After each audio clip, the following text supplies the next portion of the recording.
right, folks. Closing time. Oh, look at this shot. You'll never sink this in a million years. Guy thinks he's the next Fats Brown. Come on, let's get out of here. Hey, Joe, how come he gets to stay? Because he asks nice. Now get going. I'm off to Mulvaney's. Anybody for a beer? Hey, Jesse.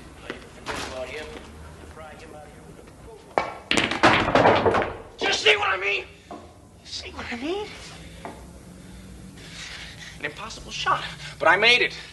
The right stuff, the right draw, perfect position. And what do I get? Fats Brown, Fats Brown. Well, I'm sick of it, Fats Brown. I'm the best pool cue on Randolph Street. Me, Jesse Cardiff, and everybody knows it. Fats was good. So he was good. But he's dead. Do you hear me? He's dead. He's been dead for 15 years, but every time I turn around, I hear about him. That was pretty good, Jesse, but Fats was better. Fats was the best, Jesse. Fats Brown is dead. If he was alive in this room, I could beat him. You'd see, I'd give anything to play him one game.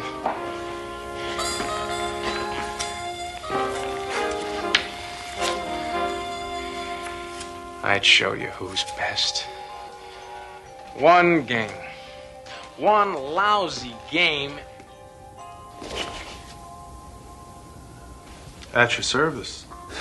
Jesse Cardiff, pool shark, the best on Randolph Street, who will soon learn that trying to be the best at anything carries its own special risk, in or out of the Twilight Zone. You called? But you're Dead? Not really. As long as people talk about you, you don't really die. As long as people speak your name, you continue.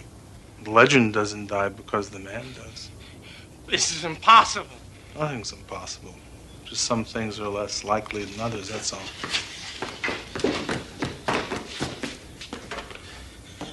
This isn't a rib. You're him. You're James Howard Brown. See, my friends call me Fats. Now, I know it's a shock, but you called me. I didn't call you. I didn't mean that it... It's just a lot of talk. I was only... You like to play with fire, but you don't like to cook. Is that it? You know that you're not as good as you claim to be. You know deep down inside that you're second rate. Hey, hold on. Strictly second rate. What, are you afraid? Look, I come a long way. I don't like to be fooled with. I meet guys like you all the time. A little knack, a little skill, a little style. But when the heat's on, you choke. Excuse me. You've never seen me play. How you know I can't beat you? It is possible, isn't it? Oh, yeah, it's possible. But you ain't gonna do it with your mouth. All right, fat boy, dead or alive. I'll tell you something. You may be some tin god, but I think you're just a big balloon waiting for somebody to put a needle in you. Well, I'm that somebody. This is a needle. So you play me then. Rack 'em.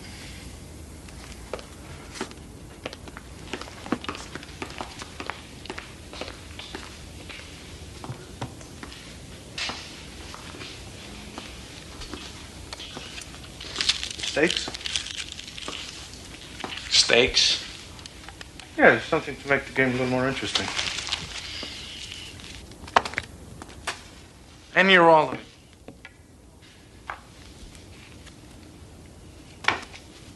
Hey. Use your brains, kid. What good is that to me? And what? Something to make my long journey worthwhile. Name it. You said that you'd give anything to play with me. Anything? What are you talking about, pal? Just what kind of stakes are you talking about? Life or death. What? You beat me, you live. You lose, you die.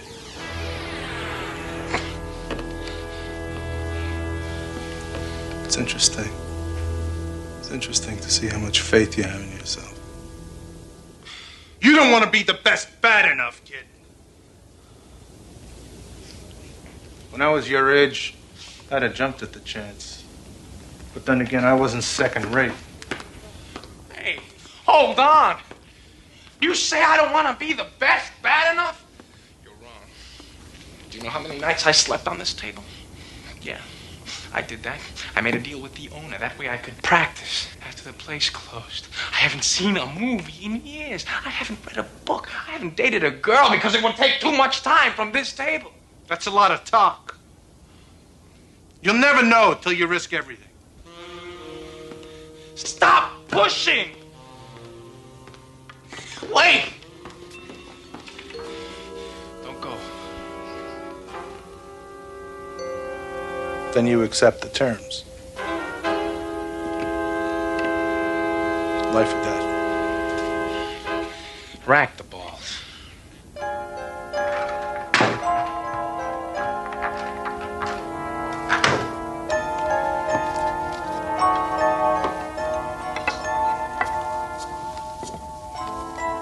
I had this specially made for me in St. Louis. Rock maple, ebony. Cost me $600.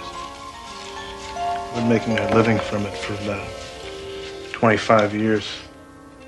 What's the name of the game? 9-ball? 8-ball? Rotation. Get out of here. Nobody plays that. I do. What's mine? Not up to it? I'm up to it. I know the rules. 300 points.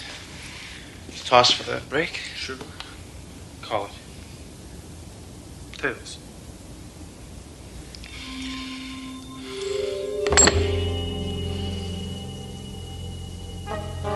Change your mind? You can, you know. Heads. My break.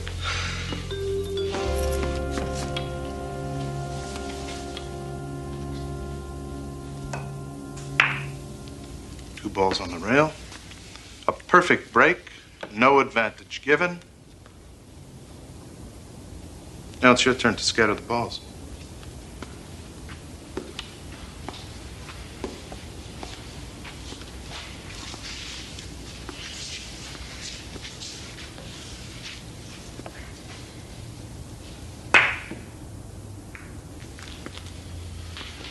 Do something with that.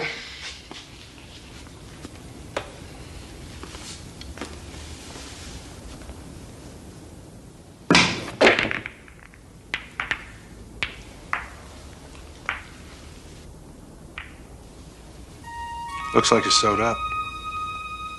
It'll cost you if you don't connect with the one ball.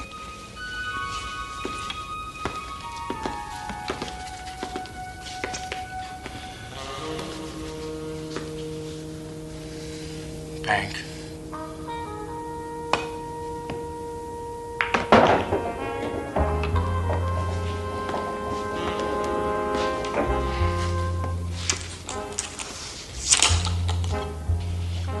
Two rails, 2-ball corner pocket.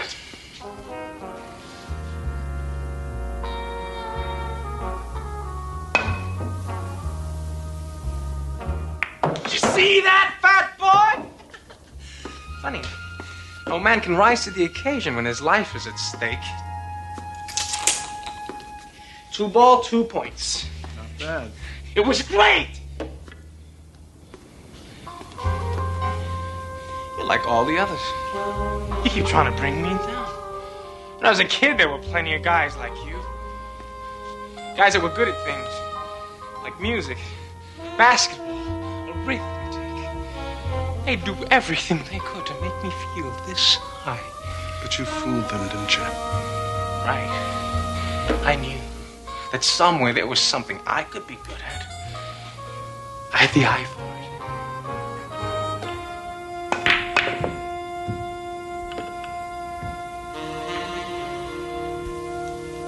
What happened to it?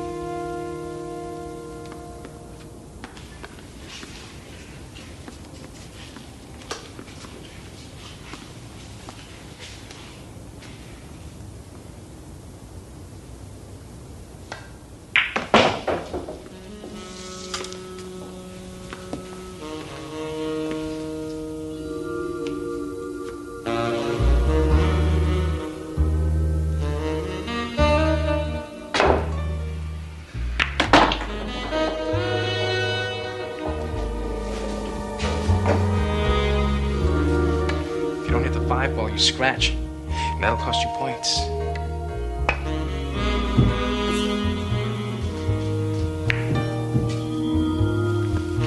Your shot.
Points.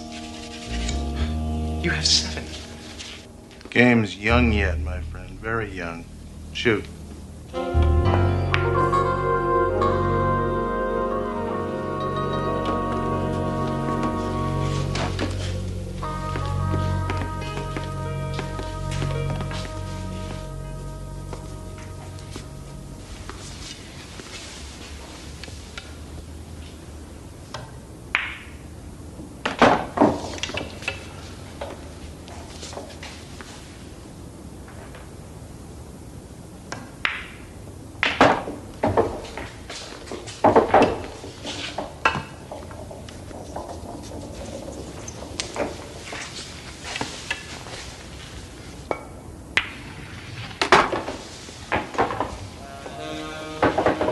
Rack them, please.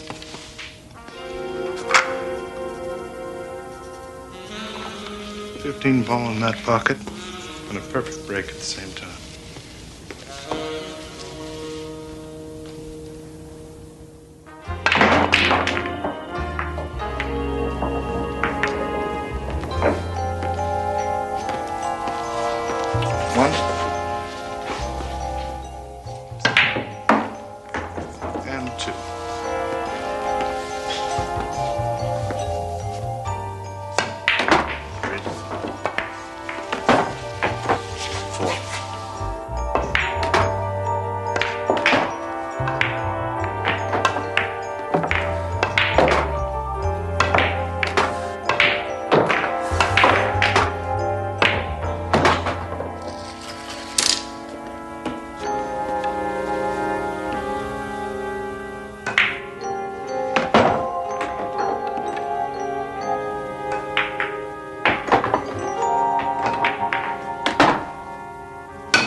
You need every ball on the table to win. I only need one of them. You know, Jesse, there's more to life than this pool hall. I mean, it's not right for you to keep yourself cooped up here like this. I mean, you ought to get out a little more, see what's going on outside. You didn't become the best by sitting on a park bench. You spent plenty of time with a cue in your hands. Yeah, of course I did, but I still had a life. I mean, I've been to places where they never even heard of pool. I know. I don't look the part, but I've made love. I've watched sunsets. I've swam in the ocean. And when I think of all the beautiful things that there are to do in this world, it hurts me to see you rotting away. Because that's what you're doing. You're rotting in this dark room. You're lying. You're trying to distract me. That's low.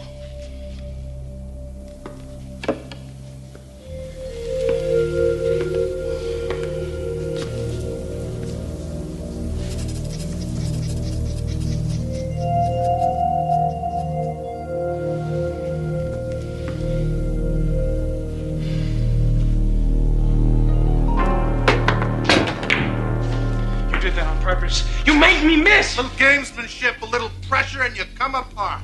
That's Kent stuff. To break your concentration, you go wild.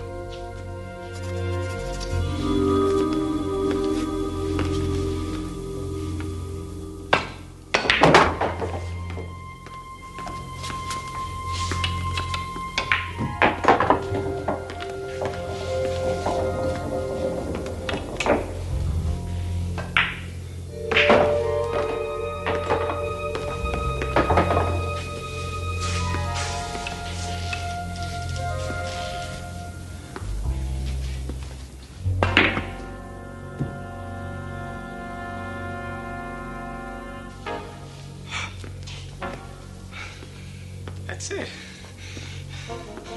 The game ball. All my life, I've waited for this moment. Sink it, and I beat you. I become the greatest. If you sink it.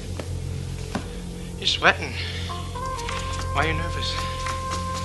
For reasons you probably wouldn't understand. Oh, I understand. It means a lot, doesn't it? Even to a dead man. To have your name up there as the unbeatable champion of all time. Well, it carries a certain satisfaction, yes. I'll give you a shot at my crown, Jesse. But only if you're willing to stake your life on the game. Couldn't be just a friendly game, could it? Well, I take him as I get him. It's not just a friendly game to you. It's a life or death thing. So I acted accordingly. You see, the champions and the legends serve a purpose. They're an incentive. They're a challenge. I don't need no challenge. Everybody needs a challenge. The great musicians, they're better. They're better because of Bach. They're better because of Beethoven, Mozart. See, I'm just a pool player. But I'm the best. You were the best.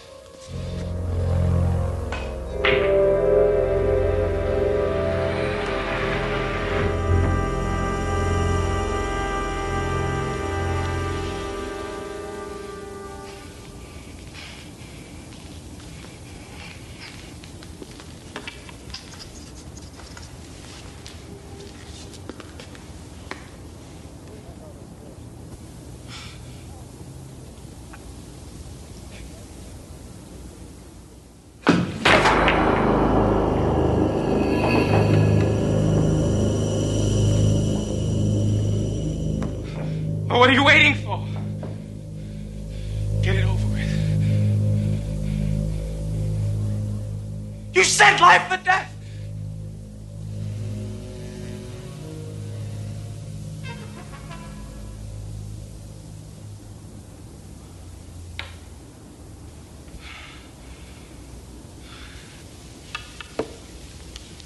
No, you really didn't expect me to kill you, did you? You said if I'd won, I'd live. If I'd lost, I'd die. And you will. As all second-raters die. You'll be buried and forgotten without me touching you. See, if you'd have beaten me, if you'd have beaten me, you would have lived forever. You tricked me. No. No, you just have to be tested under pressure, that's all. Any man can be a marksman if the target doesn't shoot back.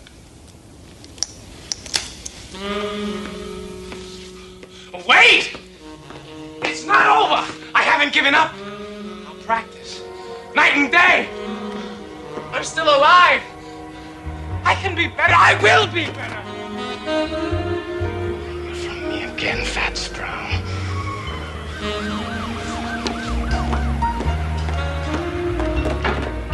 Lives of great men all remind us we can make our lives sublime. And departing, leave behind us footprints on the sands of time, on the earth as we know it, and in the Twilight Zone.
Alex.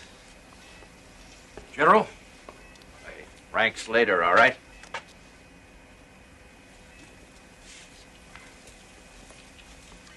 So what's the job? With all the security around here, you think we're back in the Manhattan Project.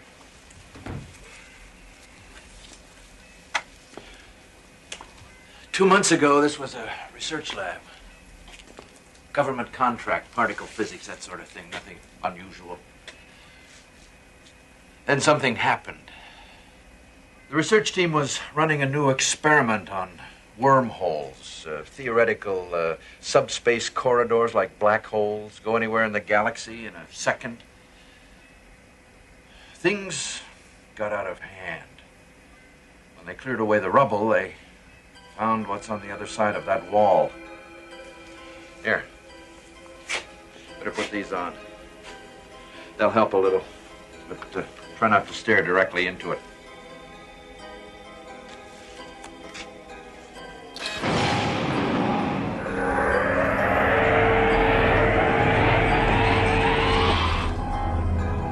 Thank God. When they found it, we brought in scientists from all over the place. Cornell, NASA, JPL. They've poked and prodded and scanned. The high IQ types from Caltech said terminology is irrelevant. I called it a gate. They didn't argue. Gate? To where? We don't know. Hell, we're not even sure how it got here. All the data from the experiment was wiped out in the explosion. But somehow that equipment in there is generating it, maintaining it. Oh, we'll probably figure it out in time, but right now it's as if we've unlocked a door and forgotten the combination. So if we close it, we may not be able to open it again. We have to know what's on the other side of that wall, Alex. That's why we called you. The brass wants you to go in there.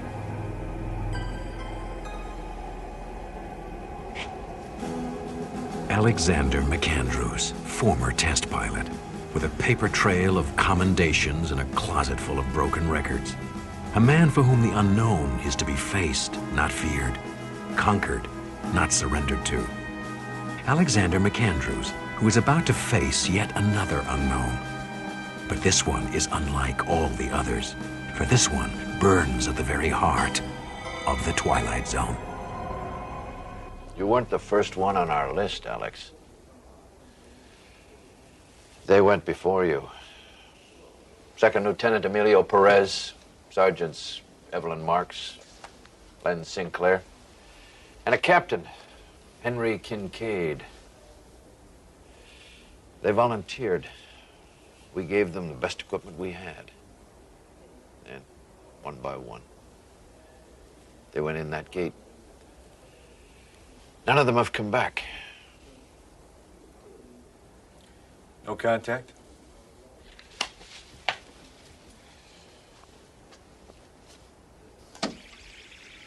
I'm through.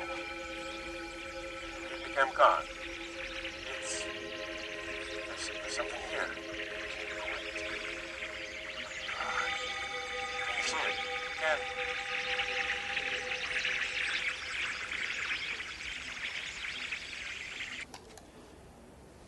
Maximum contact time, 10 seconds. It's static. 4 people, Alex. 4 good people.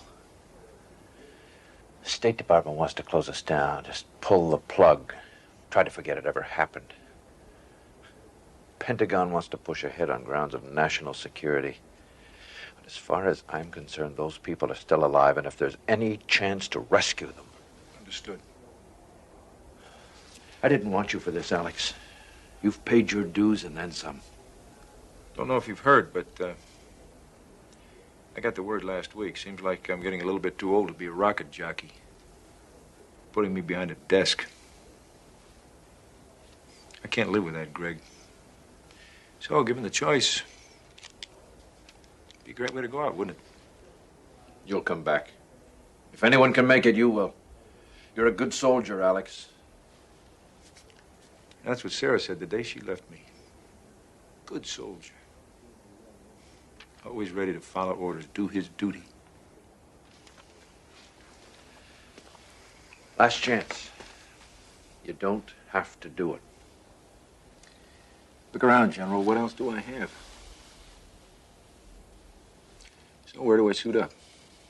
Systems check beginning by mark. No interference. Reading 5 by 5. Recorders up and running. All right. Read binary reprocessors. Field stable. Is there anyone you want me to? I'll see you soon.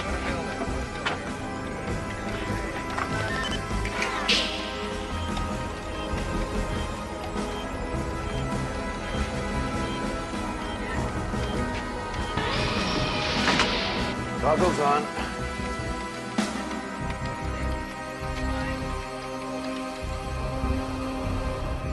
Okay, ray shield.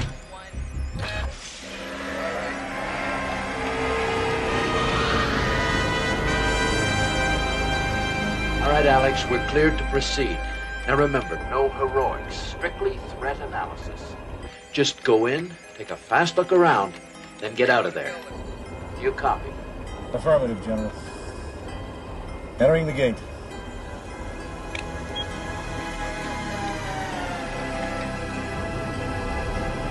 God go with you, Alex.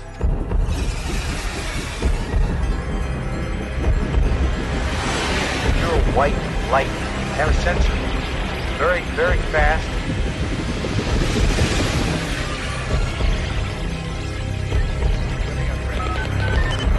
We're losing contact, General.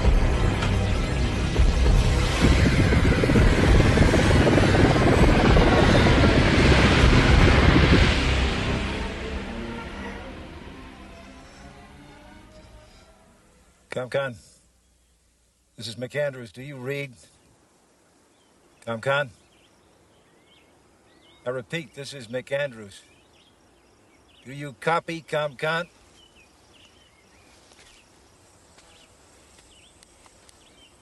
I don't know whether you're getting any of this or not, ComCon, but I'm gonna keep recording anyway. I found a glove. Appears to be one of ours.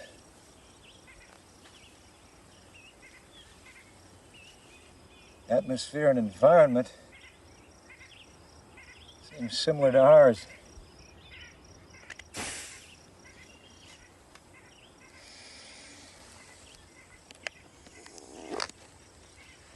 Oxygen atmosphere, all right.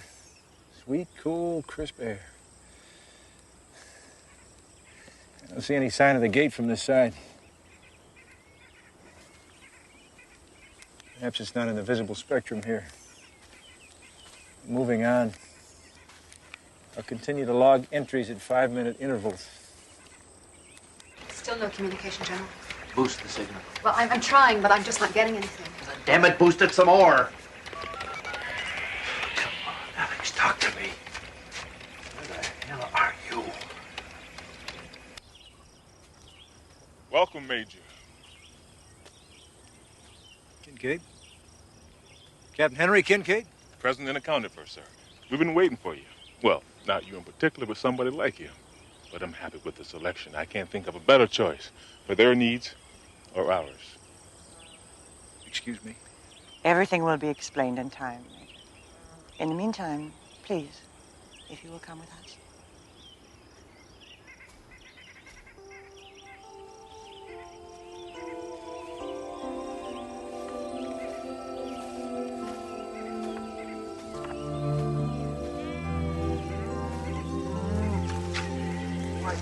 What is this place? Call it heaven.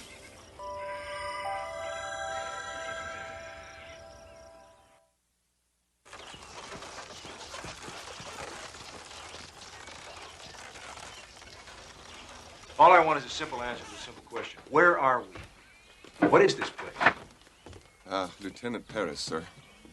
I'm the navigational specialist. I've been here about a week, and the stars... Well, Major, the stars are all wrong. I don't know where we are, but it's not Earth.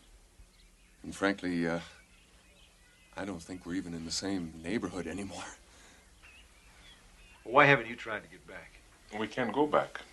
We've surveyed the area. And as far as we can tell, the gate doesn't exist on this side. It only works one way, from there to here. And you just welcome everybody? It is my prerogative as leader of this community. We are a peaceful people, Major. Not suspicious. Of supplies, we have plenty, more than enough to share. If this has become an unintentional prison for you, please be assured we'll exert every effort to make it a pleasant one. There is much we have to offer. They've told me about the world you come from. A place of such hate. Here we have no possessions to steal, no religion save one, the sanctity of life. No law, but to be kind to one another. That is why we were pleased to see it was you who was sent to us. They say you are a man of honor. It's the kind of place we've all dreamed about, Major. I think I'll reserve judgment till I've checked things out for myself. We encourage you to explore, and we will give you all the help we can, as we did to the others. I sense in you a man who's been searching for peace for a long time without finding it. Here you will.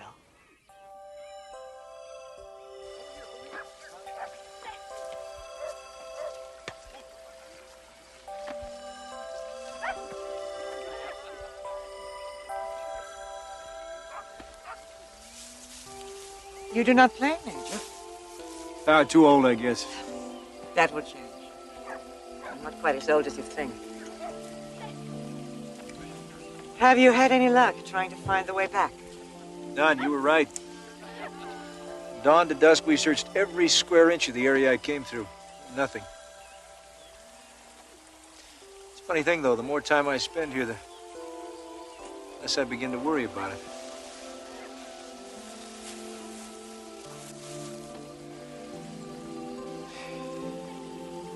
See, I've been a soldier all my life.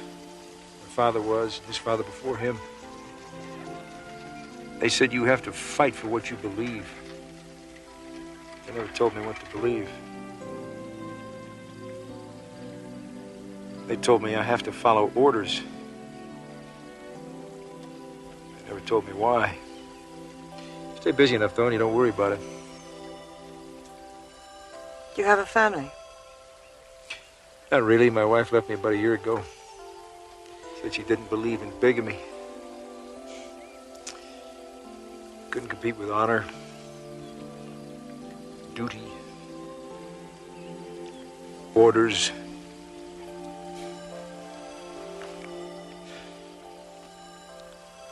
I'm glad you're here, Alex. I'm very glad.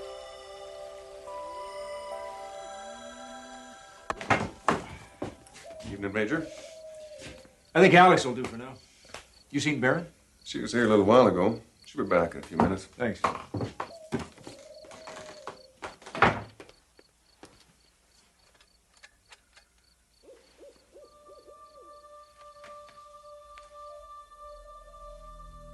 It is now 3 days, 12 hours since Alexander McAndrews went through the gate. In another 24 hours, we will consider him lost in action. I've recommended we shut down operations and send no more people through the gate without more detailed analysis. The brass disagree. We lose more in training operations, they told me. They've already picked their next volunteer.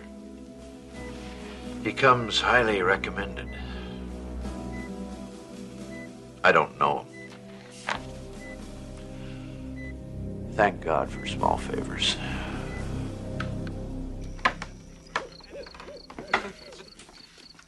This place is handling us is incredible. We love it here. You lied to me. Alex, please. You lied to me. You told me there was no way out, but there is. That gate's still there, all right? But it's only because of refraction you can only see it at night. So you made it a point to take me there only during the day, knowing that I wouldn't find anything. You decided to stay here and keep everybody else with you. We told you the truth the best way we could, Major. If we went back and reported what we found, this place would be swarming with troops and experts and God knows what else. They'd ruin it. That's garbage. Is it? You know how the military thinks. What do you think would happen if they got a hold of it? You could leave out some of the facts. They have ways of making any of us talk. Truth serums, you name it. Perfection is a fragile thing, Major. It doesn't survive the microscope. When we saw what kind of place this was, we took a vote. The decision was unanimous. We're not going back. This is Eden, Major. Would you want to be the one to bring the snake into the garden? You're forgetting something. I didn't vote. Now, you're younger than I am. Maybe you can forget your responsibility and your duty, but I can't. I'm going back. I'm afraid we can't allow that, Major.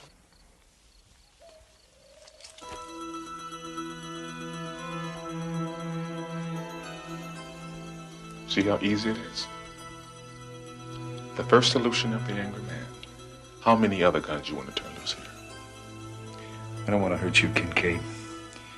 But I'm ordering you to get out of the way. Then you'll have to kill me, Alex.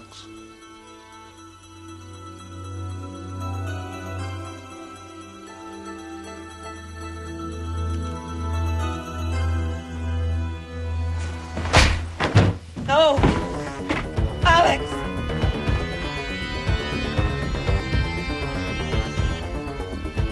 Alex! Please wait, don't go! I'm sorry, but I have to. Why? You said yourself there was nothing back there for you! Because I'm a good soldier. That's all I've ever been. Maybe that's all I'll ever be. You take that away and what's left? You said yourself, I'm a man of honor. So please, lead me with that. That's all I have.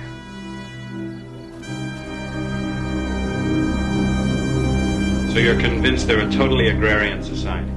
Judging from everything I saw, yes. Any potential threat to security? Nil. Thank you, Major.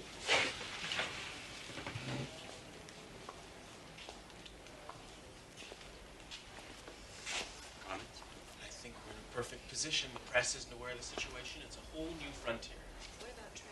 Good job, Alex. You stink. Technology advisors. You did what you had to.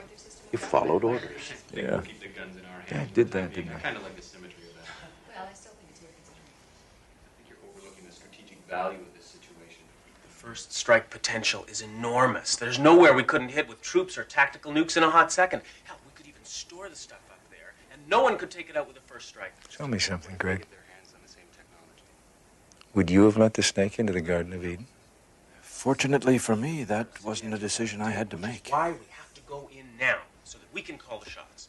I mean, the Pentagon is dying for an opportunity like this, and we must prevent any kind of leaks whatsoever, or the whole thing is shot.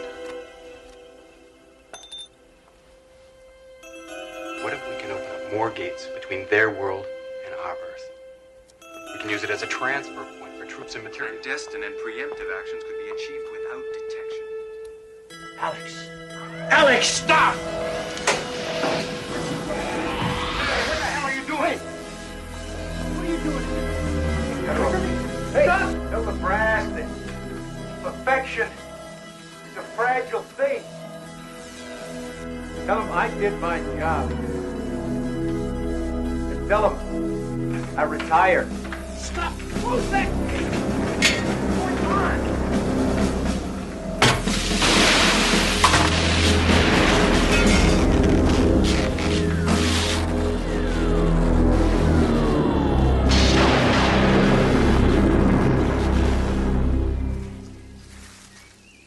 Are you sure they won't build another? It's a free combination in the first place. If the gate were still there for them to study, maybe they could duplicate it. But it's gone permanently.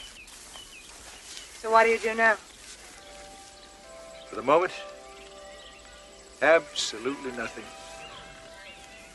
Major Alexander McAndrews, retired, who learned that there is a better world and that sometimes heaven is a place better left untouched by human hands. There may be one more commendation yet to come for the Major, one that says, for services rendered in the Twilight Zone.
Current guest in room 2426, Martin Decker, theoretical biochemist.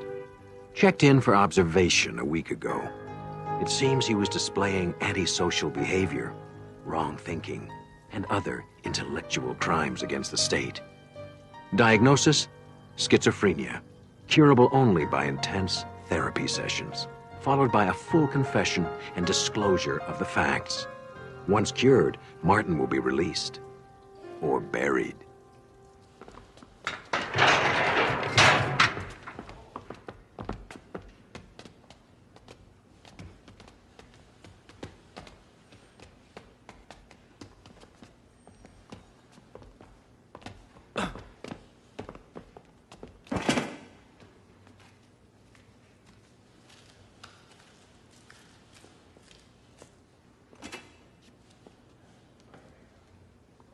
I have a feeling we'll be seeing a breakthrough in this therapy soon. How are you feeling? It's none of your damn business. Yeah, let's have a look. He is not fit to be released as yet. He needs another treatment. Or two.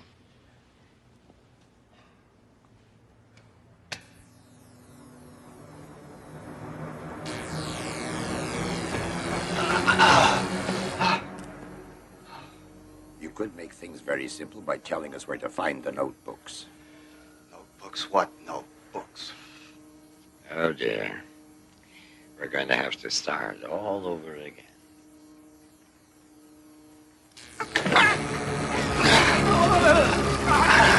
The notebooks! You'll never see them. You're willing to suffer for a few sheets of paper, a few chicken scratches in ink. What is it anyway? It's only a new way to kill grasshoppers. You make a little modification here, a little adjustment there, and then you can annihilate millions of human beings. Then why did you do the research if you never intended to use it? I'm a scientist. You wouldn't understand this, but there are people who believe that ideas have an innate, intrinsic value. Oh, well, we believe that ideas have value. Values when applied to the service of the state. You see, until then, they're just worthless, abstract, theoretical equations. Come, Dr. Decker. Surely you must have known how this might be put to use. I was blinded by the research grants and the awards and my pride in my work. I thought of the bacteria as a way to wage war on famine and hunger. But then I realized, in your hands, it would be just to wage war. And you don't have a right to knowledge like that. That's where you're wrong, Dr. Decker. We have a right to all knowledge. Why don't you just write down the processes? It'll save us all a lot of trouble. And you a lot of pain. I couldn't do it if I wanted to. The process took years. Just tell us where you've hidden the books. I see this is going to be a useless discussion any further.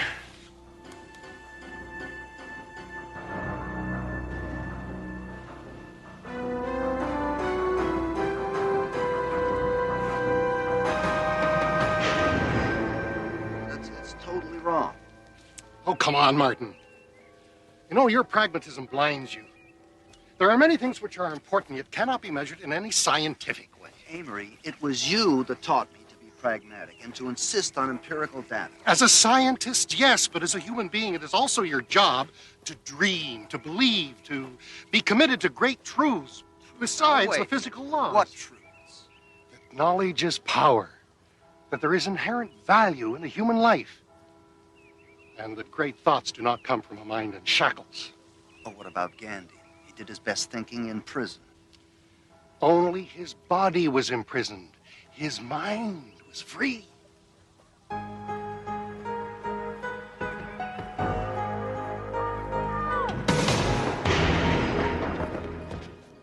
a playmate for you.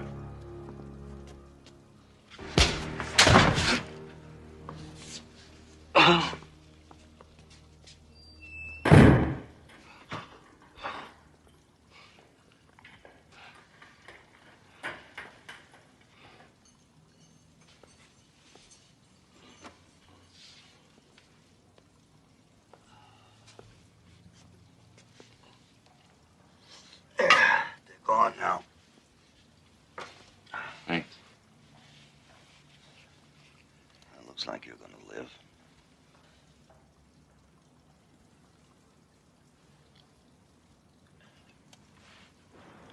Can I have some more?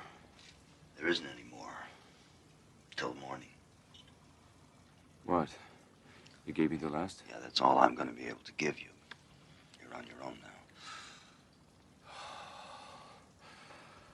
I had no idea it's going to be this hard. It gets worse. So what'd you do to get thrown in here? Sleep with some bureaucrat's wife? Wish I would have thought of that. That would have been the easy way. But I like the image of the outsider. Fighting against impossible odds. Kind of like you. What do you know about me? A lot. In a sense, we're brothers. You're not my brother. You don't know anything about me.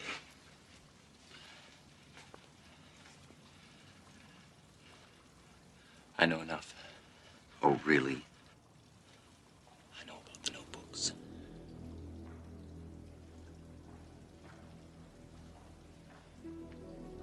Who sent you? Friends, your sacrifice has not gone unnoticed. You have allies who think as you do. I'm here to help you escape. Escape? Then you're a fool. The security at this so-called hospital is notorious. No one gets over the walls. Oh, yes, the walls, of course. There are other ways. I can help you escape safely. How do we do this? We fly. Your skepticism doesn't surprise me. And you will find it hard to believe that I've been trained to use my mind in a different way than you. I can go anywhere I want to. No walls can contain me. I think Dr. Ostroff has given you one too many treatments. Go ahead, laugh. But teletransportation is a reality. Teletransportation. Teletransportation is the fevered fantasy of a very disturbed individual with whom I happen to be locked up. You're a lunatic.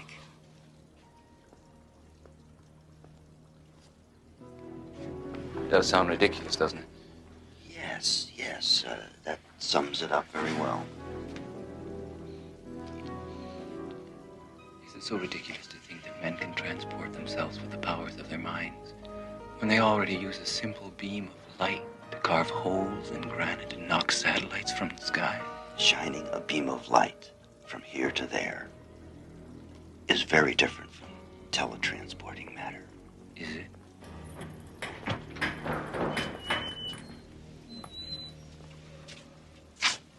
Mr. Decker, the doctor will see you now.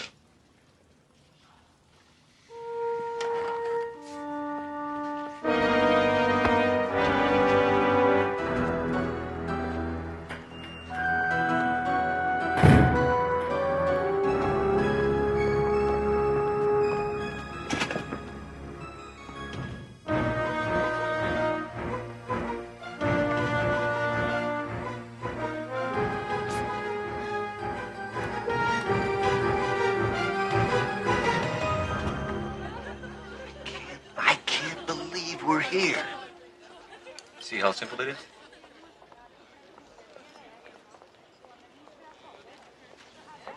It's been so long, I forgot what the real world was like.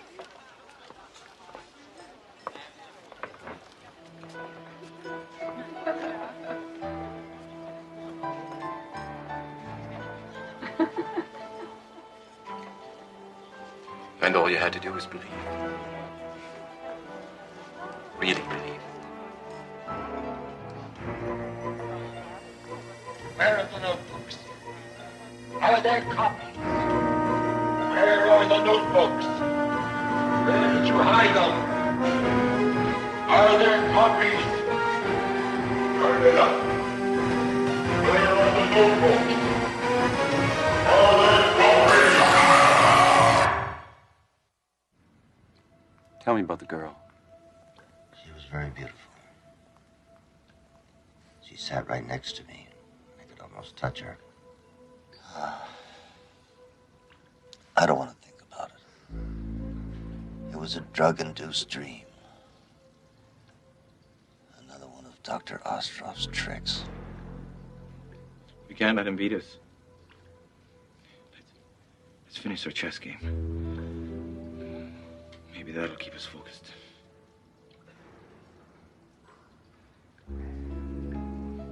Bishop to queen 4.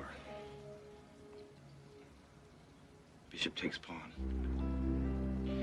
Bishop takes pawn, your move. A rook to king 7, check. Right. Good move. Let's see, king to knight. Knight. I can't. I just can't see the board anymore.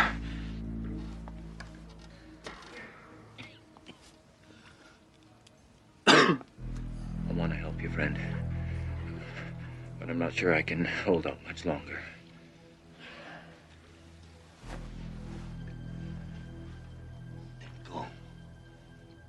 Go! If you can go take a walk on the beach or spend the night in some woman's arms, go! Leave me alone! I can't. I have a mission. Unless I get you out of here, I failed. You are not the only one with convictions, you know. Idiot. They've gotten to you. They're making you believe these damn dreams. They're illusions. Let them go. It's you they've gotten to. You've lost your faith, your imagination. I can get us out of here. Look, we can be free. Just answer me this. Why didn't you just appear here in the first place? Why were you physically thrown in here? For them. For the people who run this place. I knew you'd be hard to convince. I knew I'd have to spend time here. But Martin, I can't do it alone. To get you out of here, I need your cooperation, faith, your belief. Just leave me alone. I don't want to share in your insanity.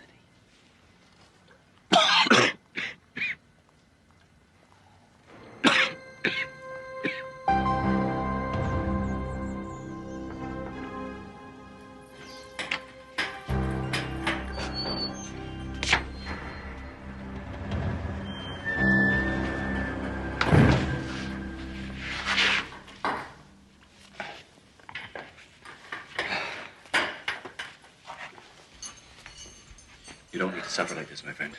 Oh, stop. Just listen. All it takes is belief. All right. Let's just say for a moment that I believe. How do you do it? How do you transcend matter? Like all great truths, it's profound yet simple. You believe with all of your being that you're in another place than you are. Just like that? Only if you truly believe.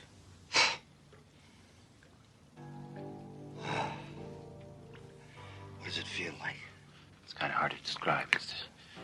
It's kind of, well, the closest thing I can think of, it's like falling asleep, feeling weightless. What if something goes wrong? At least you won't be here. Well, I'll do anything to get out of here. So you just tell me and I'll do it. All right, close your eyes. You believe, don't you? Yes, I believe it. Fine. How do I know where I'm going? I'll guide us in our journey. Just let yourself go. You'll be safe. Just let go. It's a safe place where no one can find us.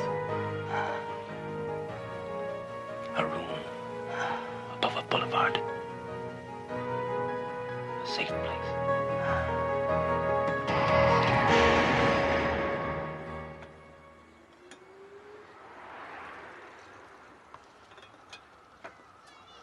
Key?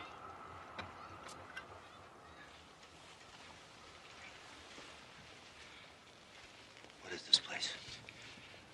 A safe house.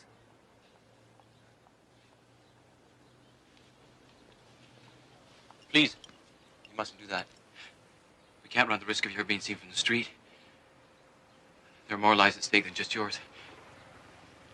Come sit down. I'll have a cup of tea. First time's always a little disorienting.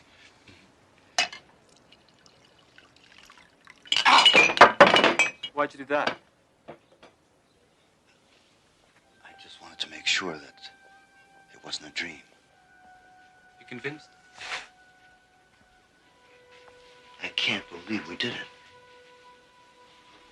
We got out. But how is that possible?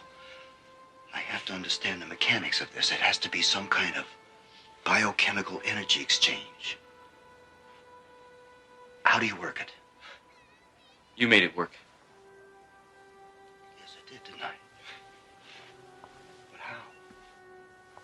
In due time. Sit down. We have more important business. What could be more important than a scientific breakthrough like this? The notebooks. We've got to destroy them. Of course, I'll have to go and get them. No. That would be too risky. It's broad daylight out there. Well, I'll wait until nightfall. No, it can't wait. Tell me where they are and I'll get them. No, it's too important to trust anybody with. Besides, what if somebody sees you? Ah, me, I'm nobody. I'm a mere flea on the back of the system. But you're known. You're a real threat. By now, your picture's been circulated. Every cop in the corner knows who you are. All right. All right, give me a pencil. You have to go to the university. And you go to this room in the biochemistry building. And behind the lectern in the wall is a false panel, and the notebook is there.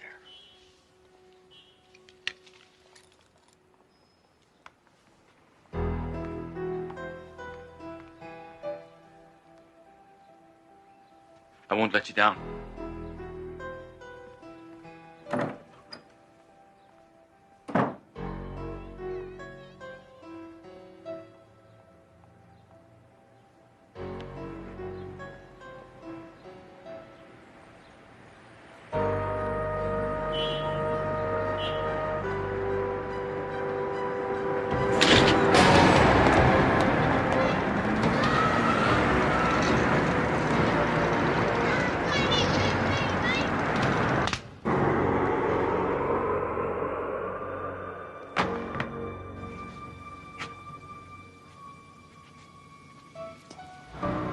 Good work. It was hardly a challenge. These idealists are always such dreamers.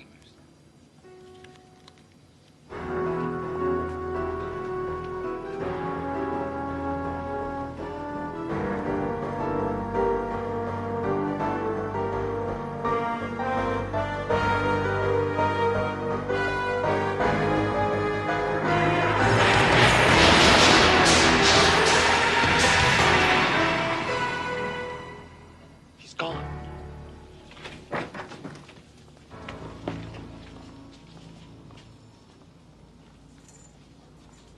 There's no sight of him.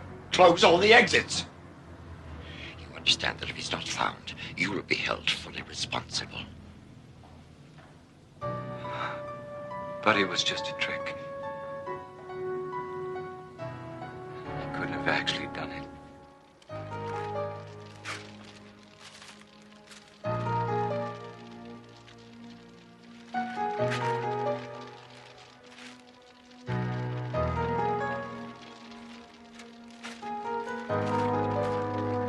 As man has progressed, up from the mud and down from the trees, his best tool has always been logical thought.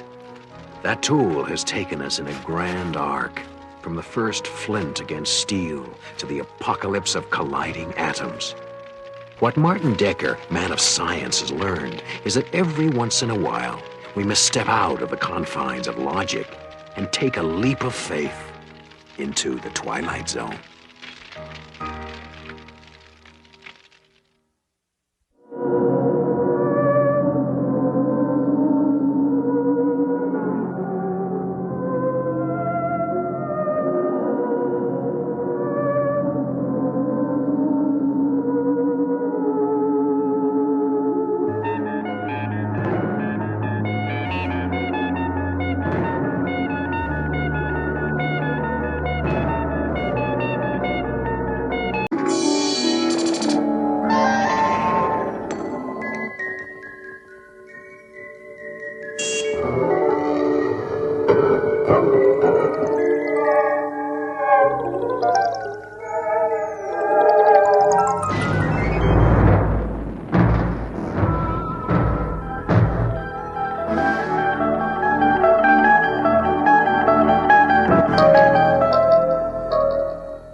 Hello, Mr. Foster. This is the unemployment office returning your call. I'm sorry, but your benefits as of the 2nd, 17th, 99 have expired. You can reach me at the usual number, but I'm afraid there's really nothing I can do.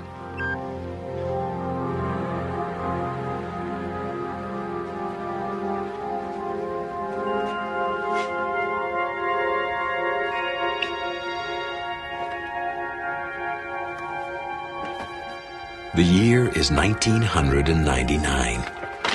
Within the box, evidence that some things do not change with the passage of time.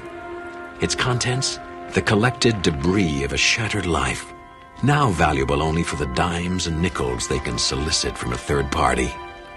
A familiar process, and a familiar long walk that is about to lead into the unfamiliar terrain of the Twilight Zone.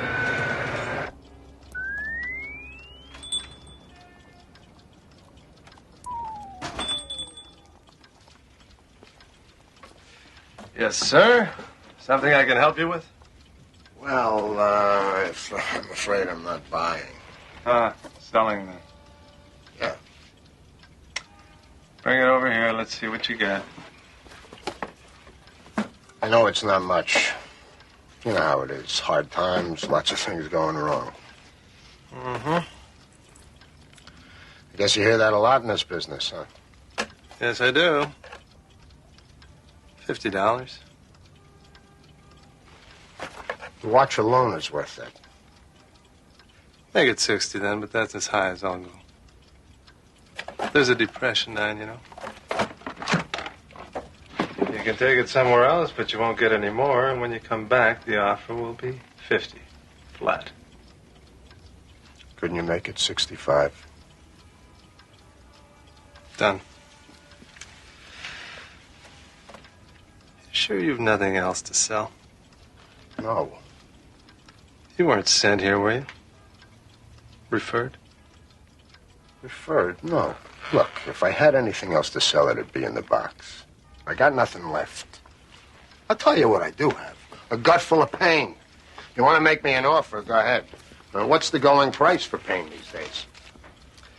Perhaps there's something else we can negotiate. Come.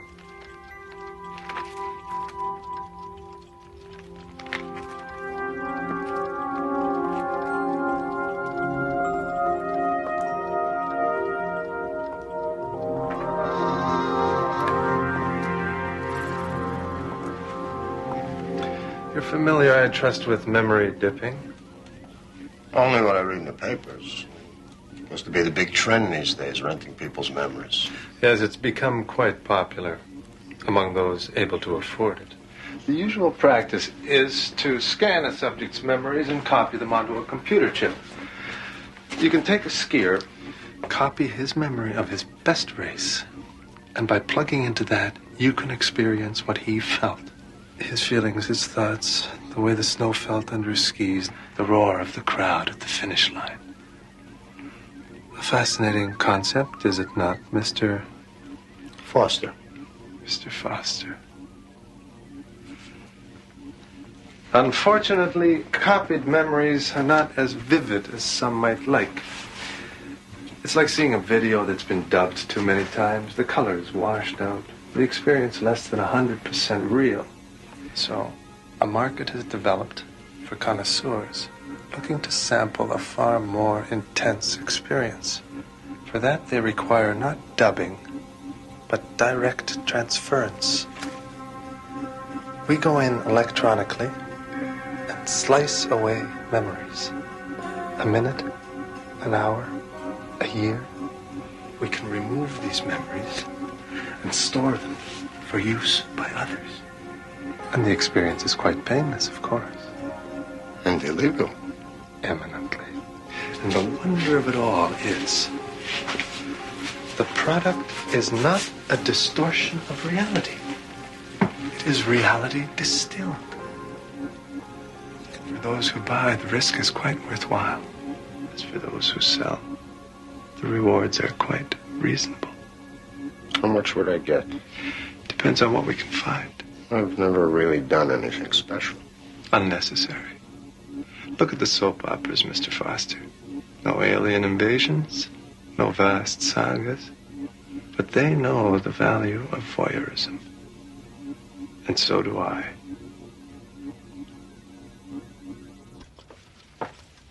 Well, I'll have to think about it. Of course, of course. Wouldn't have it any other way. Do think about it. And while you're thinking about it, think on this. What have your memories done for you lately, Mr. Foster?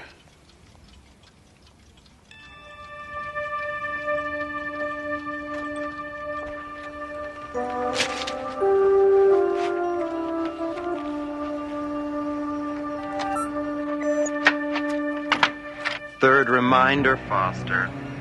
In case you've forgotten, the rent's due the 1st of every month. Today is the 6th. Either I get the rent from you by tomorrow, or I'm throwing you out. Am I clear? Have a nice day.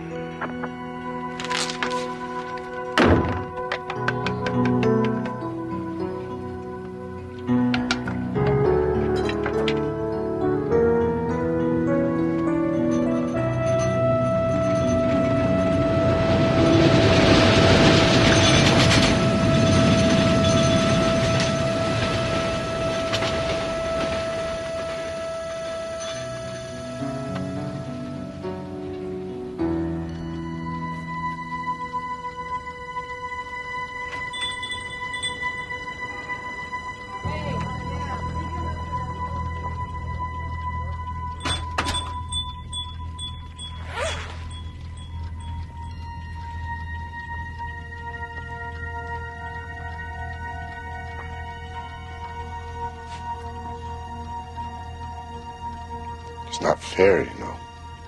Very little in life is, Mr. Foster.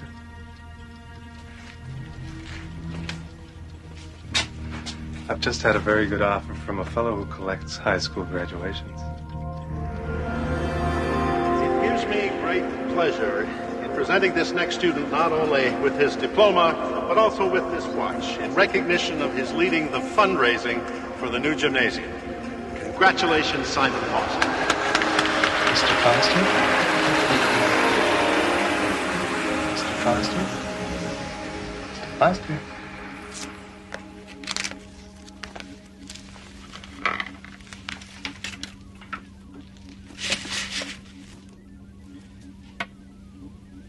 Here, drink this. For some reason, the process tends to dehydrate it a little.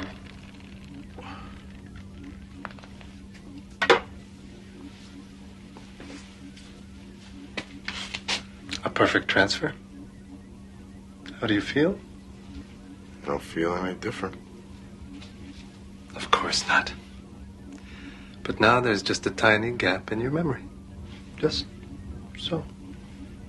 Everything between 8 o'clock in the morning and 8 o'clock in the evening of the day in question. 12 hours. Poof, gone. And are you any the less for it? No.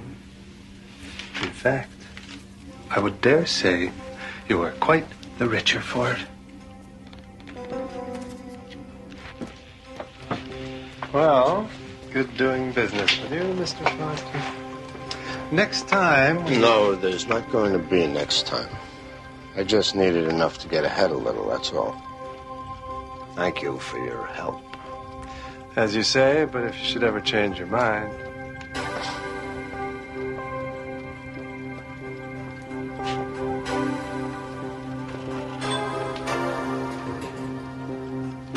Be seeing you, Mr. Foster.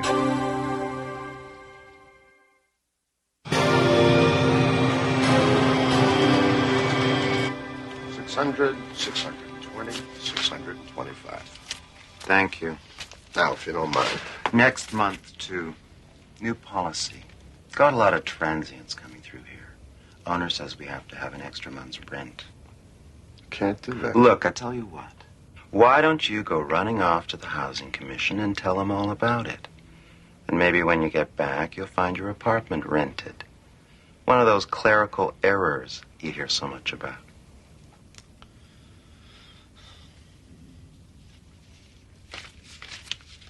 I'm sorry, Mr. Foster, but there are no openings in your area. When a vacancy opens up in your field, you will be notified at that time. Goodbye.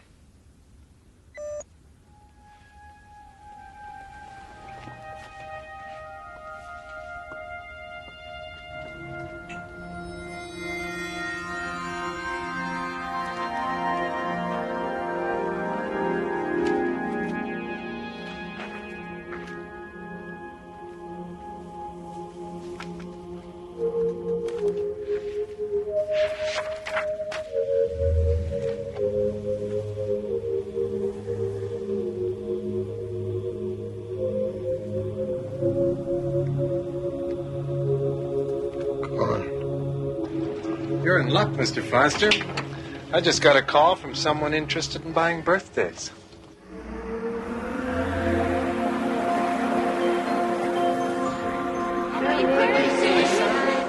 There's 5 candles, Simon, 1 for good luck. Close your eyes. Make a wish. Make a wish, Simon. Blow out the candles. Good boy. Happy birthday, Simon.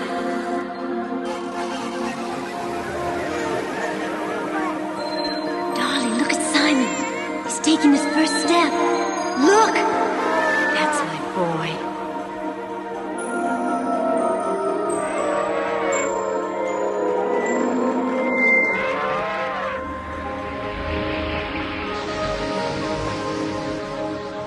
I just wanted to say, you're a great dancer. Thank you. It was very nice. I have to go inside now, but I'll never forget this.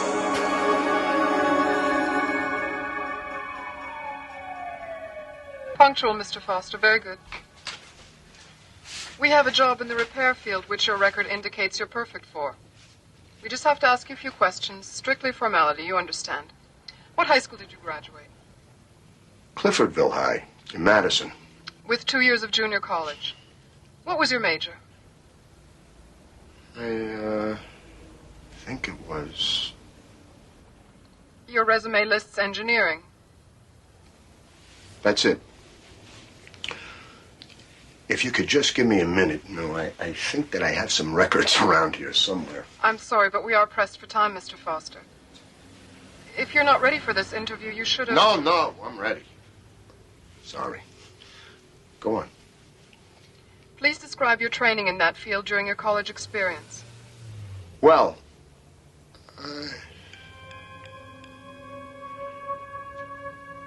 I require specifics, Mr. Foster.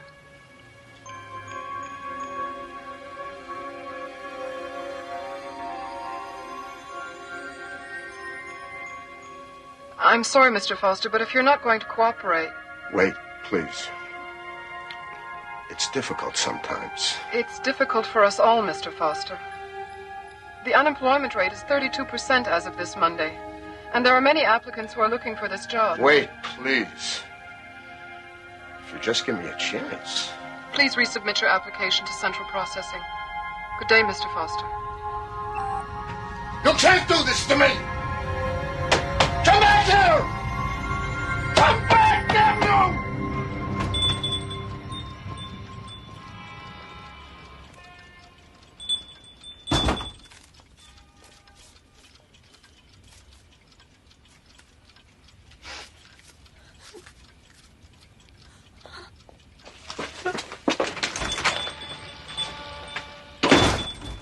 My God. How many? How many others? I run a business, Mr. Foster. Like any good business, it depends on volume and diversity. One must be responsive to the fluctuations in the market. Oh, save me your grand gestures. You're not going anywhere. Even if you leave, you'll be back. Your kind always comes back. We come back because bread is $5 a loaf and meat you can't even buy unless it's on the black market. I look around, the only person I see eating is you. I pay you a fair price for what you have to say. It's not enough! You say this minute is worth a nickel, an hour, maybe $1. $5 if something interesting's going on. What gives you the right to put a price tag on my life?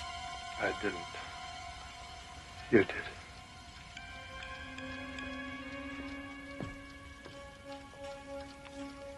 Yeah. I did, didn't I?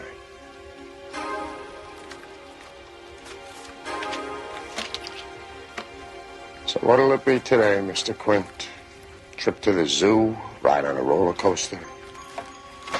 Why don't you take my first marriage? Save us both some grief. Not interested? I'm only buying one thing today. We need a companion piece to the young lady who just left here.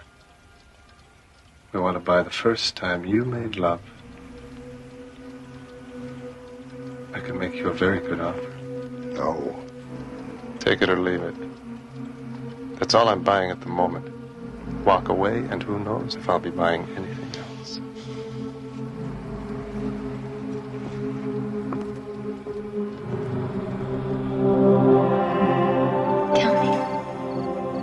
Tell me you love me. It's not silly. Just tell me you love me. Always. Forever and ever.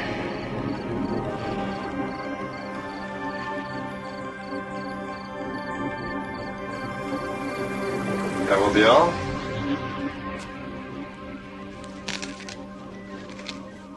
I said that will be all, Mr. Foster. It's over. You can go now. Your payment is on the counter.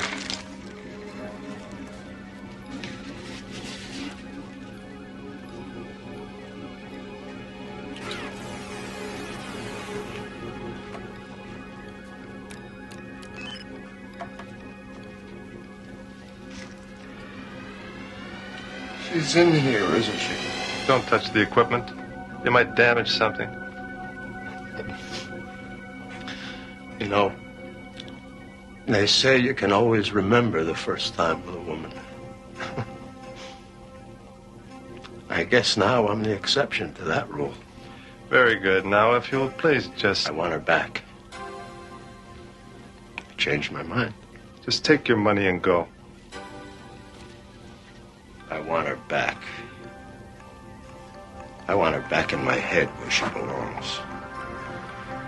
I want my life back.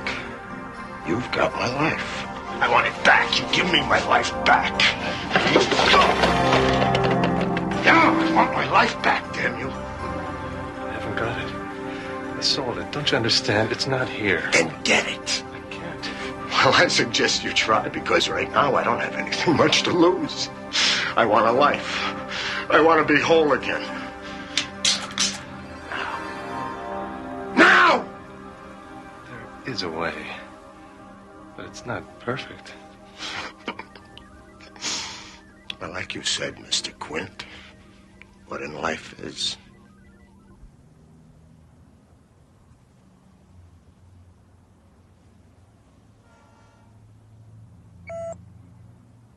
We received your new application, Mr. Foster.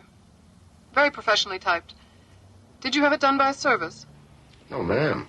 I typed it myself. I see you've added clerk typist to your job goals. And a number of other occupations. Where exactly did you learn to type? I had 3 years of typing at Sorworth College. It's all on the resume. But Sorworth was a women-only college at that time. How do you explain this? I graduated college on June 12th, on the year shown. And then I graduated college again on July 1st of the following year. I attended and graduated Lenox High School, also Chula Vista High School. Mr. Foster. That was shortly after my return from London. Did I tell you I have 2 children? I remember when they were born. It was such a moving time for me, being an only child. I remember my 5th birthday. My brother and my sister helped make the decorations. Mr. Foster. But of course, the credentials are what's at issue here. I should also mention that my German is quite fluent. I spent most of the last year in Vienna, and I worked as a translator and a secretary and a bus driver. And I interned at the Institut de Neurologica. Prior to that, Exit Simon Foster. A patchwork collection of lost dreams held together by the stolen memories of strangers. A man who discovered that we truly are the sum of our parts. Mr. Simon Foster, a very special resident of the Twilight Zone. Those were such wonderful times. I remember them so well.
Andrea Moffat longs for true love. A man who is strong, handsome, and exotic, who desires her above all other women. She is about to learn that naivety has its price, and that the universe has a very curious sense of humor. Do you have the key for the other register? No, try the mouse. I think she had it last. She's not a mouse. Hamster? No, wait. Gerbil. Cute and fuzzy? Soft and squishy? You know, you're wasting your time with her.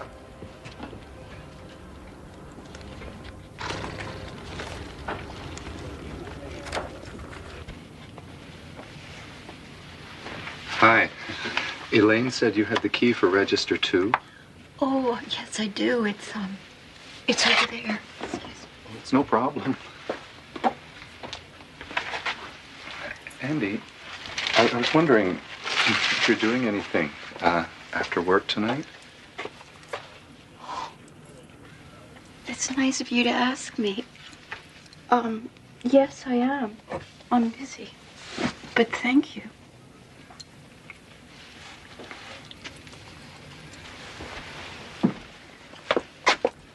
Squeak, squeak.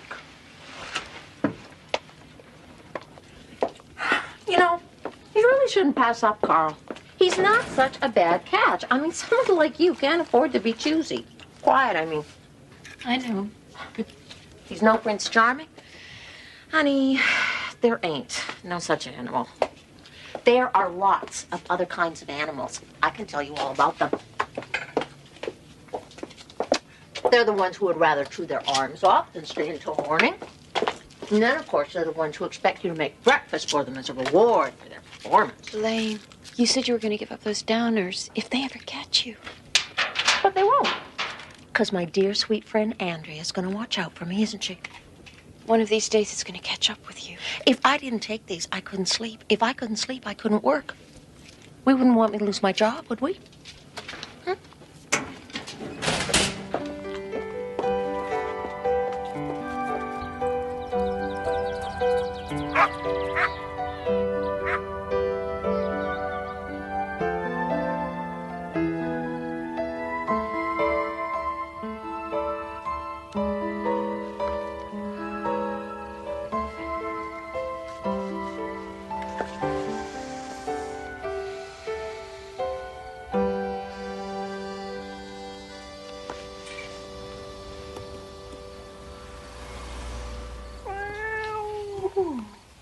Hello. Hello there. I haven't seen you around here before. Are you friendly? Let me see. Oh, you're a big one. Let me see you. Let me see you. Oh, what's the matter? You don't have a collar, huh? Didn't anyone buy you a collar? You know? If somebody loved you, they'd buy you a collar. There you go, big guy. Like that. Ooh, you're thirsty. Don't you make a habit of it, though.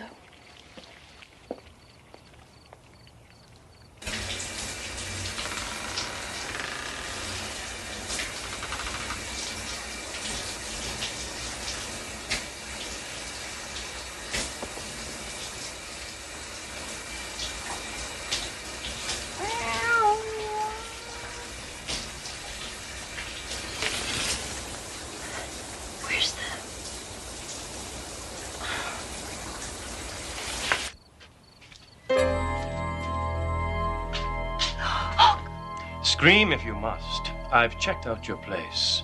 You've gone to a lot of trouble to isolate yourself, to hide from the world. Call the police. By all means. Tell them that you've seen a man turn into a cat.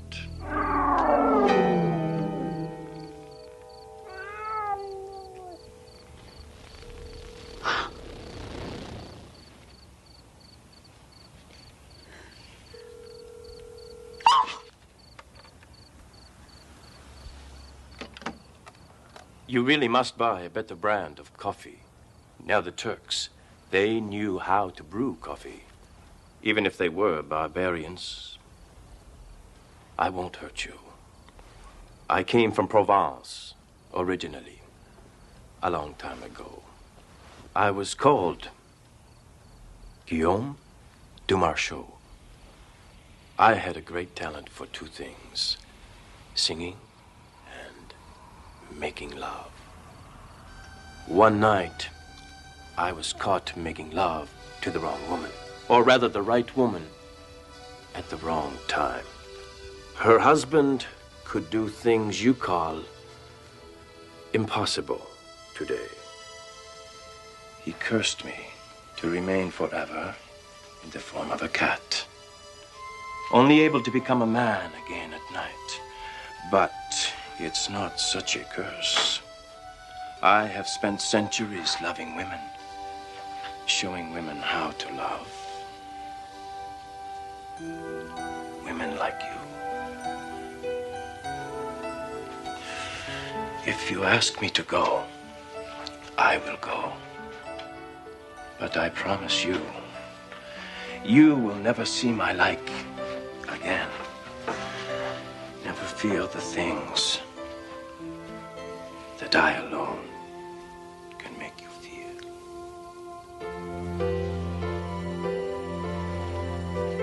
This is a dream. It's a very nice dream, yes? Yes. No. Yes, it is. I just never thought that it would happen to me. You are the one, aren't you? Am Yes.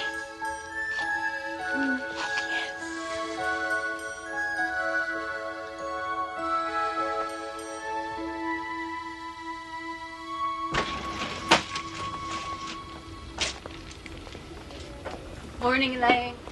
Morning, Carl. Chipper, happy, perky. The end of the world is upon us. Have you been drinking too much coffee again? Nope. I just had a nice night. Morning, Dr. Wood.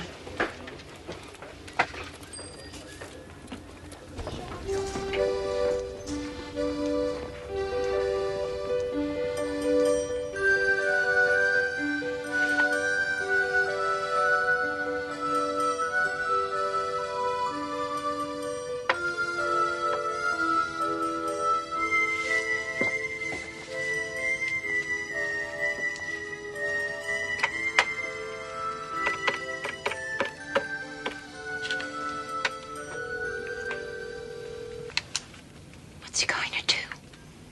Meow at me?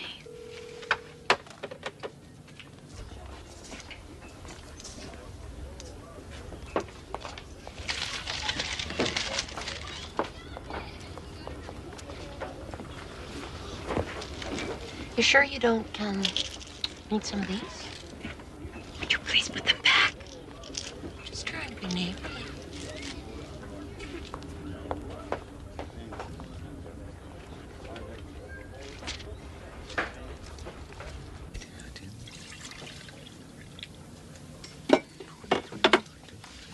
Inventory, Carl, huh?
I am telling you, nobody changes that much in a week unless there's sex involved.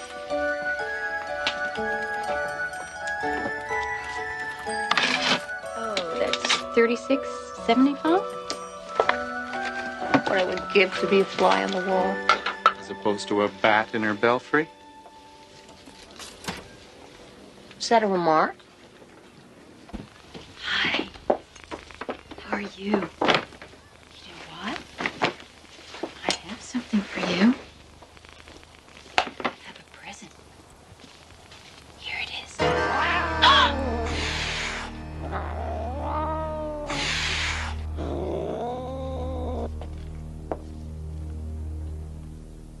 Andrea, come here.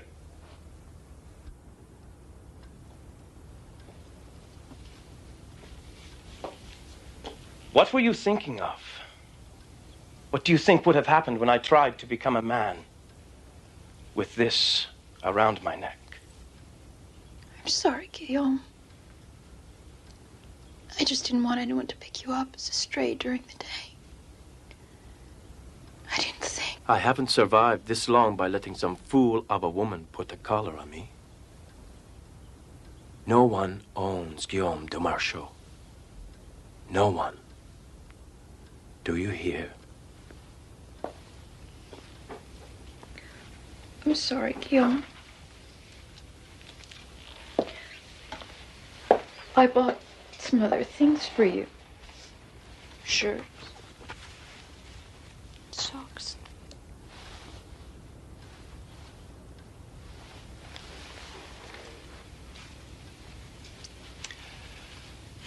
Next time, buy something that I'll enjoy seeing on you. Silk, satin, black lace. You know what I want. Good. Until then, we shall simply have to do without.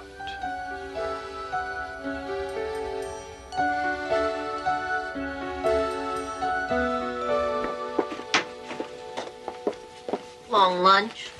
You've been late yourself sometimes. What have we got here? Oh, who is this for? Is this for Carl, baby? No, Carl, baby's jaw's on the floor. Oh, come on, Andy, kiss and tell, huh? Just put it back, please.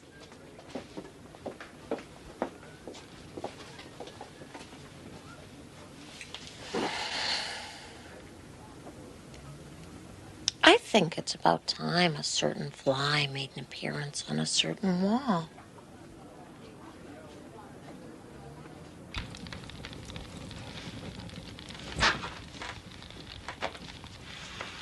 Your coffee?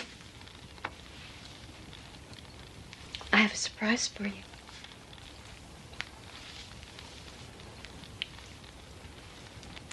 Yes, it's very nice.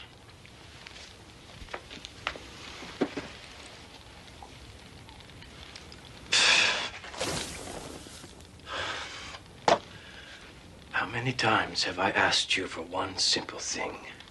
I want something that a man can stand to drink, not this sewage water that you keep serving me.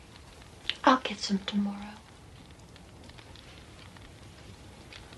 You will go now,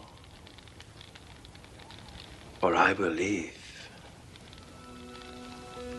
For good.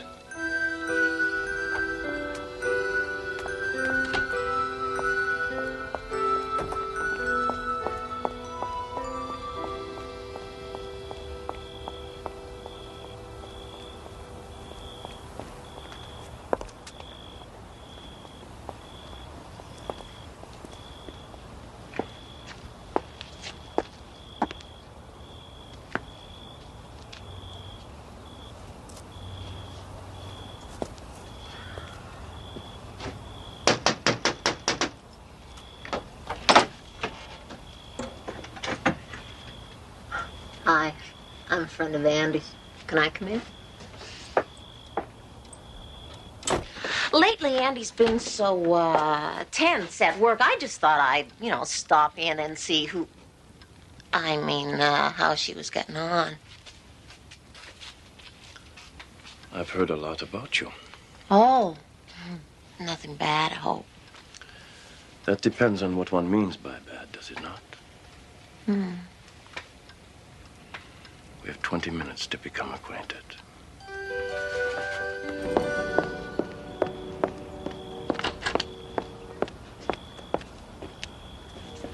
I think we have to do this again real soon. Yes.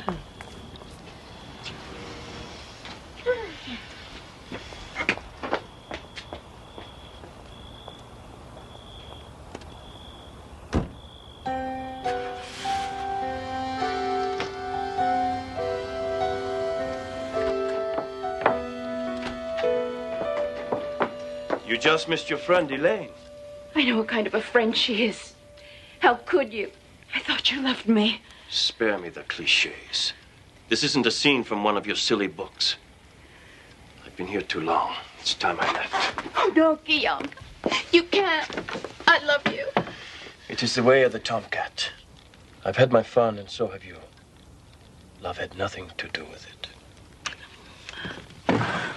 You're going to her, aren't you? Yes.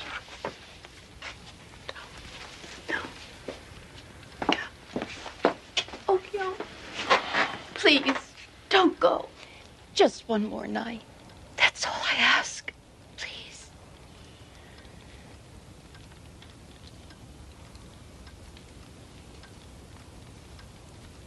All right.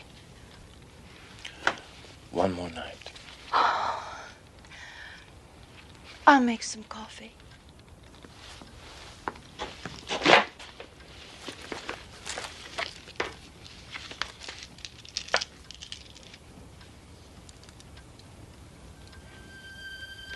You can't buy me back with coffee, Andrea. After tonight, it's over.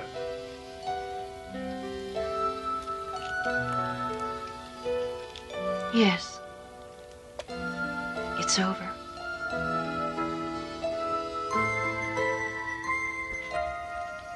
Your coffee.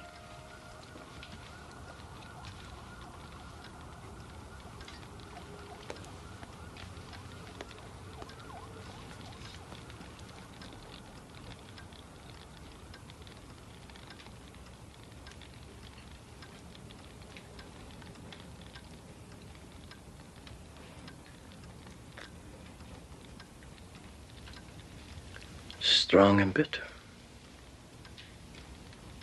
As I like it. I'm glad that you like it. I picked it especially for you.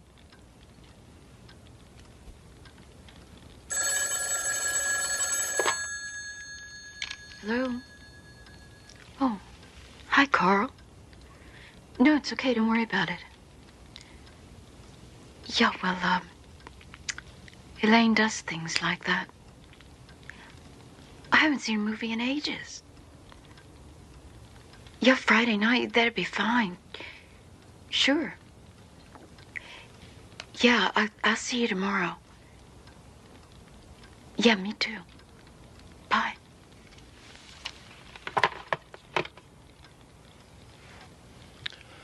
Poor Andrea. The injured innocent. You are no better than any other woman I've ever known. You never learn. You...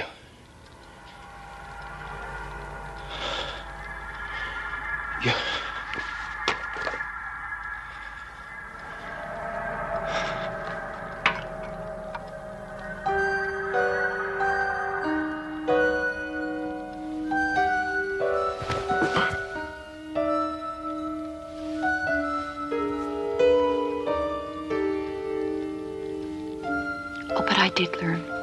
I won't be weak anymore. That's the best lesson of all. I want you to remember that. In case you ever think of coming back here again.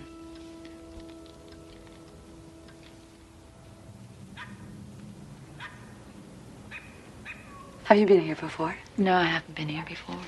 Sex? Male. He's a tomcat. Well then, what can we do for you today? I'd like to have him fixed. A lesson on romance versus reality, with a word of warning for those who want to mix the two. Don't.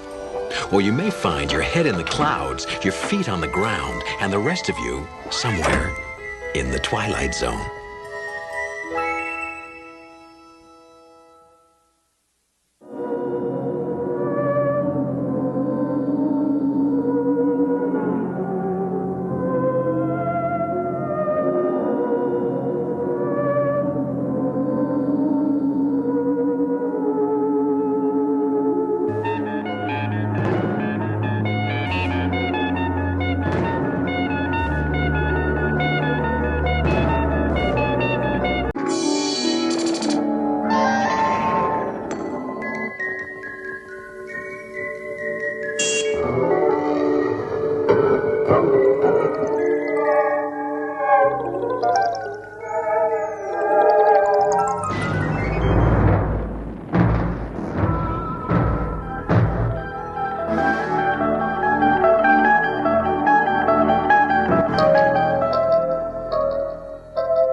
A city hospital, 8 p.m.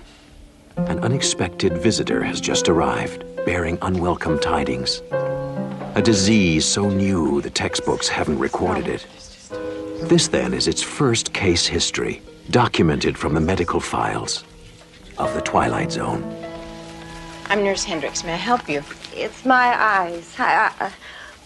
I need to see the doctor. Get Dr. Peterson. Here, let me take a look. No, please. We can't help you if we don't know No, what's wrong with you. don't you touch me. I'll show the doctor. Get me the doctor immediately. Name? Jean Reed, Mrs. Jean Reed. Address? 1705 Fairmont Street. Please, where is the doctor? I've got to see him. Dr. Peterson is on his way. Please, take a seat. No, there isn't much time. Oh, God. No, it's too late. What's too late? Don't you understand? I can't see. I'm blind. Let me see.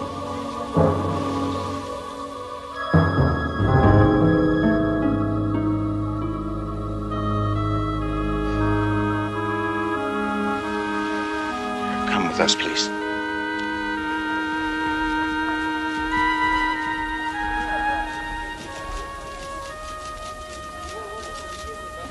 Morning, Lizzie. There must be something you can do. I'm sorry. If you try the clinic, maybe. The clinic's full.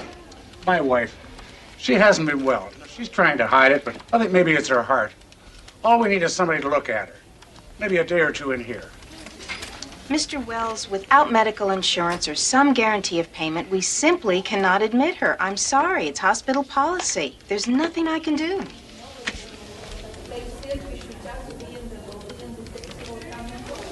Must be her. What kind of a hospital is this? Aren't you supposed to look after sick people?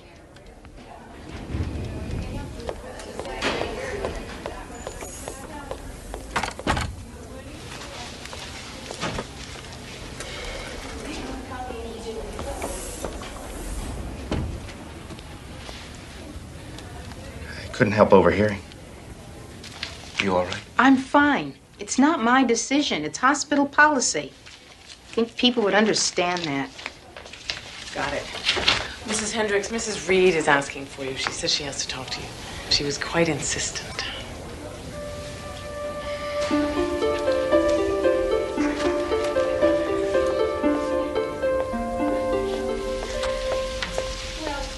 You wanted to see me, Mrs. Reed? Yes. Hello. Won't you sit down, please? I have a great deal of work to do, Mrs. Reed. I have something to tell you.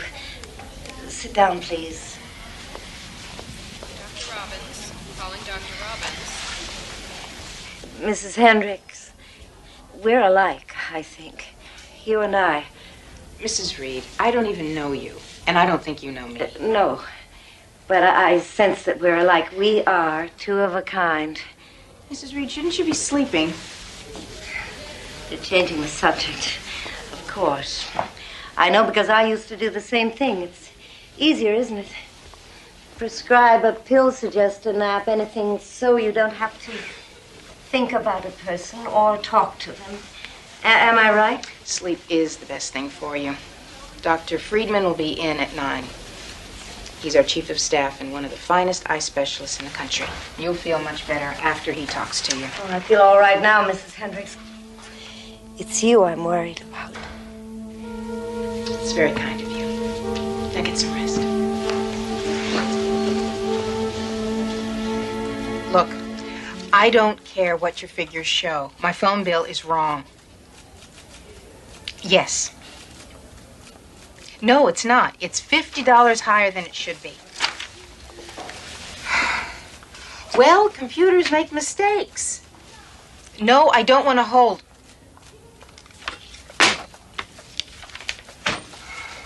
You look like you need a vacation, Claire. It's just the way people treat you sometimes. You want to... Never mind. What can I do for you? You talked to Mrs. Reed yesterday. Did she say anything about her family? Her husband? Not that I recall. Why? He's here. Did he come in about his wife? No, he didn't even know she was here. Emergency picked up the call about an hour ago. He was calling for help. An ambulance just brought him in. He's gone blind, Claire, without apparent cause. It's contagious? He claims he's had it since last night. If it's contagious, she picked it up from him. But if she knew... Knew. I left him there and came in here to save herself. He says he begged her not to leave him. He must have passed out. Fear, I guess. When he came to, she was gone. He crawled around the house until he could find a telephone. It's hard to believe. When she came in here, she knew exactly what was happening. She must have seen it happen to him.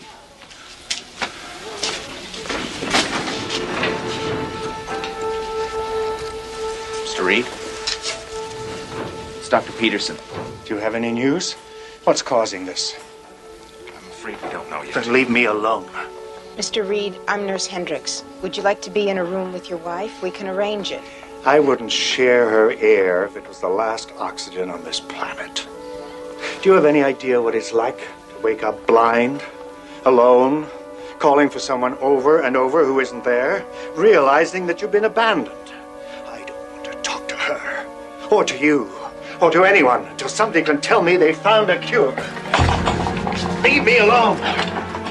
I don't care what happens to her. Don't you understand? I don't care. There you are. You both better come downstairs. All hell's breaking loose.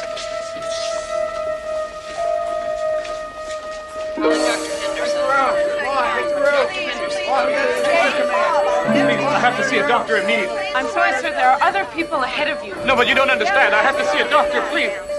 Who's in charge here? This is an emergency. Wait your turn. You're just the same as everybody else here. Who do you think you are? Go to the end of the line. I can't see anything, please. Neither can I. Go to the end of the line. Come and help me, please. Get to the end of the line. I can't see. I'm right here. It's all right. I was at work. I'm not really sure what happened. All right, we'll take care of you. Blind. They're all blind. Stone blind, we used to call it, but blindness is not new.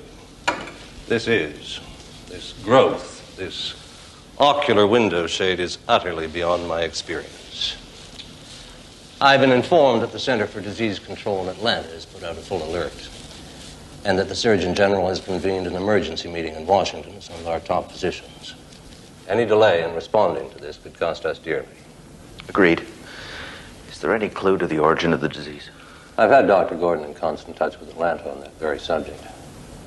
He went home for a fast shower and change of clothes. He should have been back by now. Dr. Gordon came in an hour ago. He's blind. My God. We've had reports of an estimated 500 cases in New York City. Los Angeles is running about the same. Seems we have an epidemic on our hands. What about the press? Not being very helpful, are they? From some of the reports I've read, unless we find something constructive to say soon, we'll have a full-blown panic on our hands. People are scared. There must be something we can do. There is, and we are. But this is the difficult part. Waiting for someone to come up with a cause. Once we have that, we can proceed. Until then, all we can do is keep running tests and wait. When did you last get some sleep? I don't know. Then go home. Get some rest. Consider that an order. You too, Eddie. I need my staff alert and clear-headed. Understand? All right, but I'll be back for my regular shift tonight. Ditto.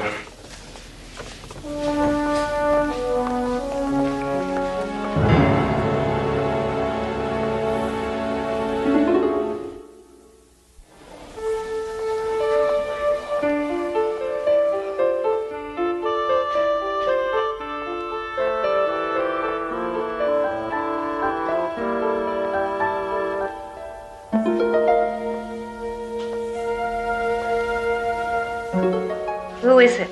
It's me, Claire Hendricks. Oh, I'm glad you come to see me. Please sit down. You must be exhausted. The others were talking about you, how hard you work. They call you a dedicated woman. Is that what they call me? Dedicated? Yes, they used to call me that, too. I was very businesslike. Nothing bothered me. Why did you come to visit me? I don't know. I was on my way home. Dr. Henderson. Yes. Normally you don't visit much, do you? The other nurses mentioned that, too. Is it because you sense it, too? That we're two of a kind, you and I? I should let you get some sleep. Look, I know what's happening to us. I know how it's happening, and I know why it's happening. Would you like to hear, Claire? Yes. It's because we're monkeys. Remember, see no evil, speak no evil, hear no evil. We used to be courteous, didn't we? We used to care. We used to rise up in outrage if someone was in pain or abused or unsheltered. But now, don't you see? We've cut ourselves off from so much. We refuse to see what's going on around us. We turn a blind eye to the pain. Now it's catching up with us. Now it truly is a blind eye. That's preposterous. Is it? I heard your husband went blind first, and you abandoned him. Is that true? He just gotten a call that his mother died. They weren't very close. When he heard, it was like someone discussing the weather. That's when he became a monkey. And I ran. Yes, I ran to save myself. Now I'm a monkey, too. This new growth is irritated and inflamed.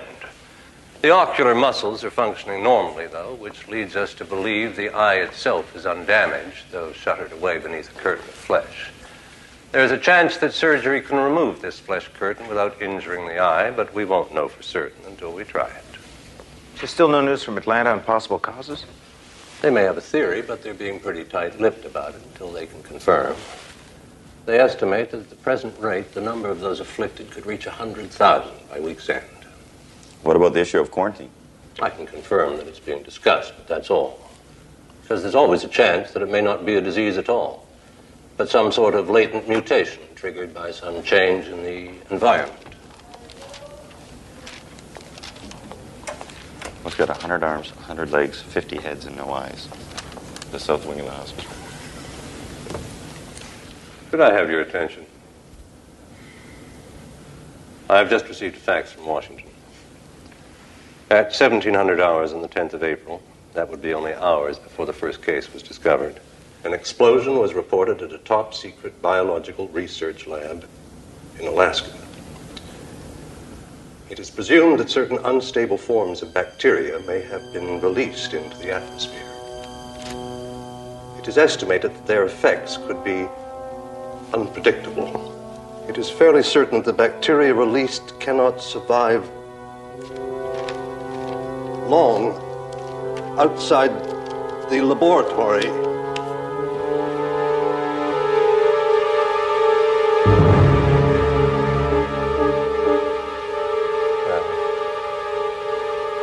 I suggest we adjourn.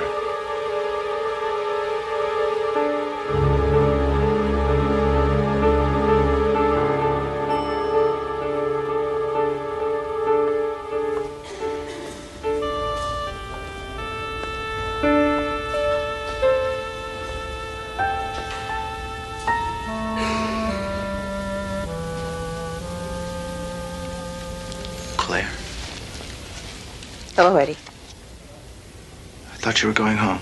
I was, but there's no reason to go home. Jim and I have separated. We moved out. Sorry, I didn't know. Nothing acrimonious. It's all very calm and sensible. We just stopped connecting. We led our separate lives like two strangers just sharing the same space. No connection, no involvement, just lost in our indifference. I came in here tonight, I started thinking about me, about all of us. She's right, Eddie. We're monkeys. Claire, you're not making any sense. Do you know, I can't remember the last time I looked a patient in the eye.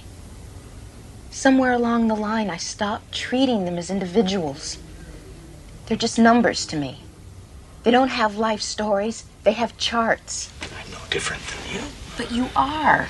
Look, you're an excellent nurse. It's just part of the job. And isn't that a fine excuse? Isn't that a comfortable bandage on our diminished humanity? The phone company overcharges us. There's nothing they can do about it. We turn sick people away because they don't have the right insurance. It's just part of the job.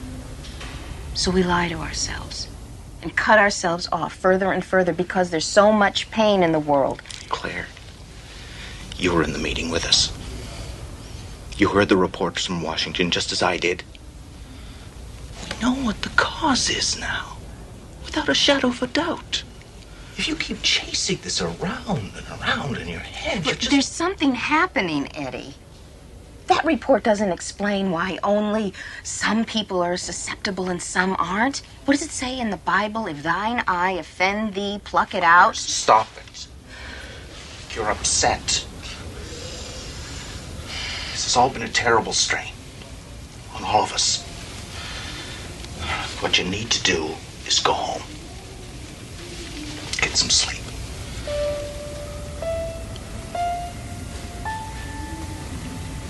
Yes, I'm sure that'll solve everything.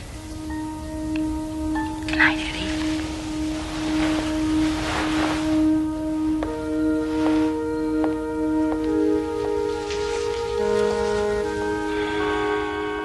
Oh, God.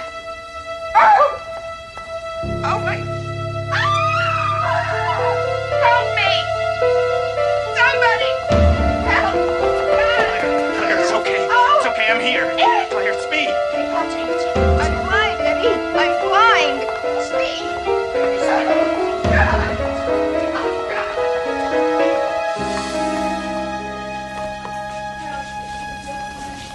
Dr. Friedman. Ah, Eddie. Good. Thank you. Dr. Peterson will play guide dog for a while. How's Claire? She's the same. No vision. None at all? Oh, I'm afraid. Mrs. Reed, good. I was hoping to see you. It's Dr. Peterson here. Yes. I was wondering if you could drop by Mrs. Hendricks' room. Maybe help cheer her up a little bit. She thinks a lot of you. Of course, I'd be glad to. There's...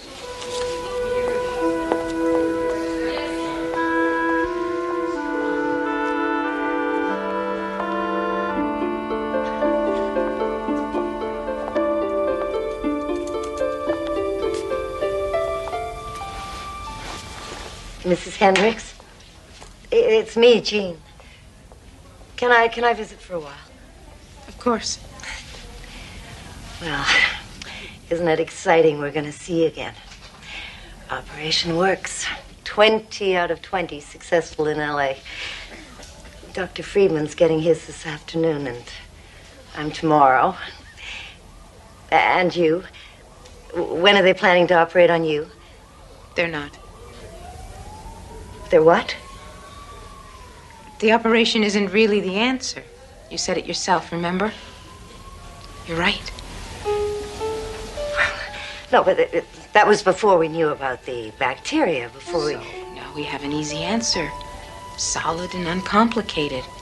But it won't last. It'll happen again. And they'll come up with something else.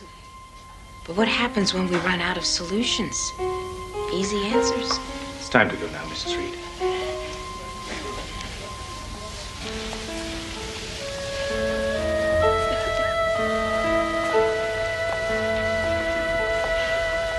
Wait, Dr. Peterson. Aren't they going to operate on Mrs. Hendricks? No.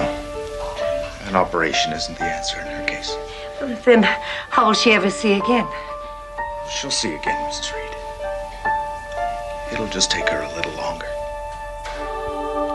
Enigma, draped in hospital sheets and self-imposed darkness, with the added sobering thought that Claire Hendricks is perfectly correct in her own diagnosis.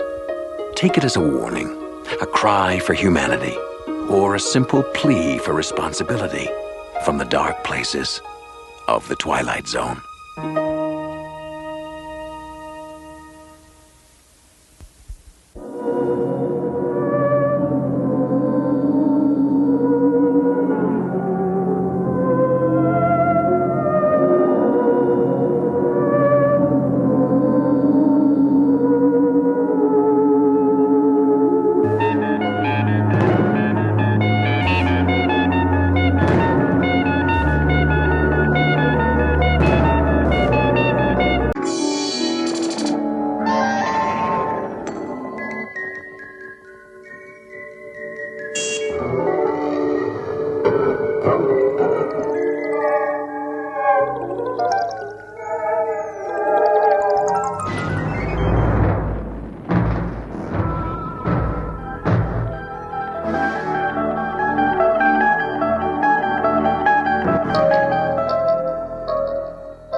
My deepest sympathy.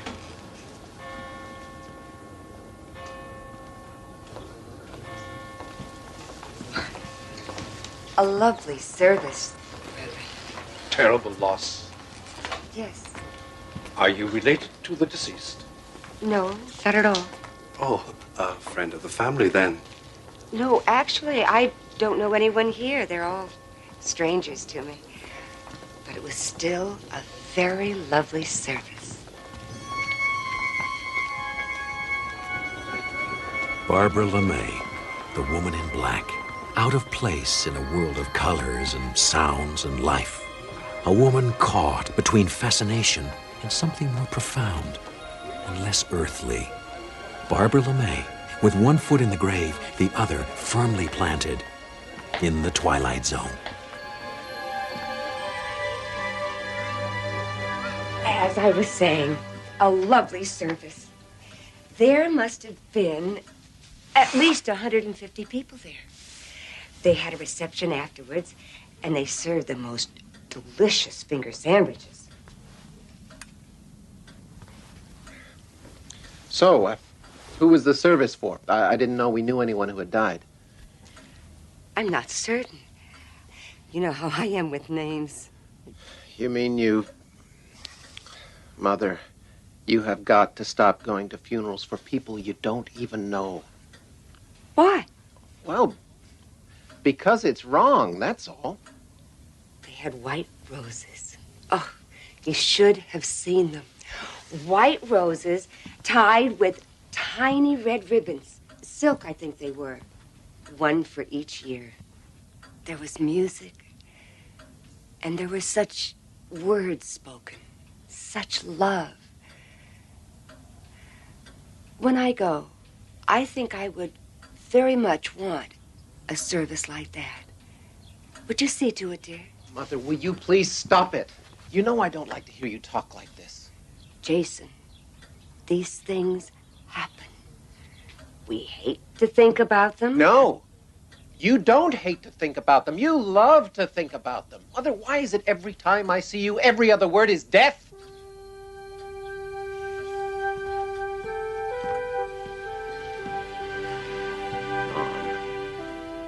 When I asked you out to the coast to see Margie and the kids, you couldn't. You couldn't come because you said you couldn't make any long-term plans. How the hell am I supposed to explain that to them? I'm sorry. Grandma can't come for Thanksgiving because she isn't sure whether she'll be alive or not. You hurt them. I'm sorry. I really am. I know. I just wish you'd stop all this.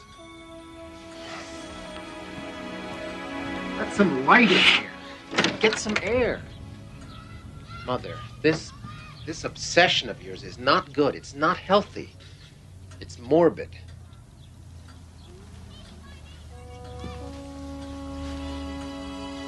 Mom, I love you very much. And I want you to see your grandchildren grow up.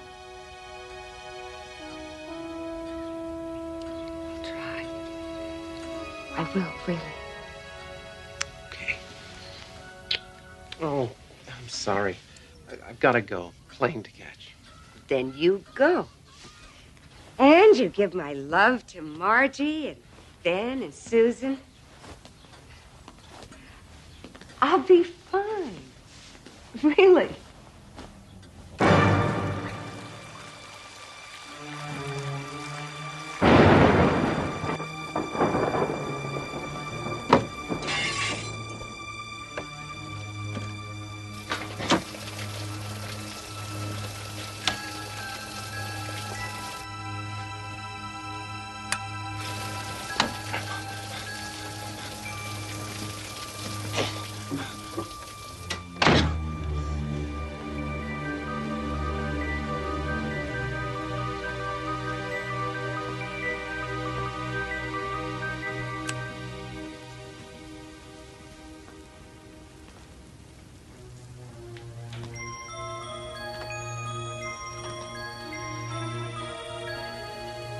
Hello? Is anyone there?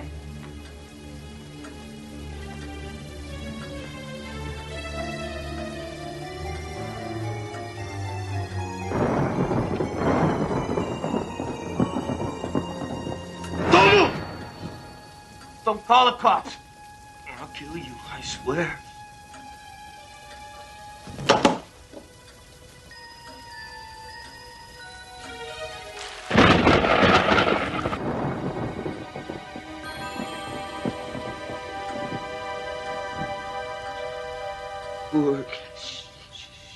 Don't try to talk. I did what I could, but I think it's bad. I better call the hospital. No. Don't want to die in no hospital. I'm dying, ain't I? I'm not an expert. But yes, I think you are dying. While you were out, I turned on the radio.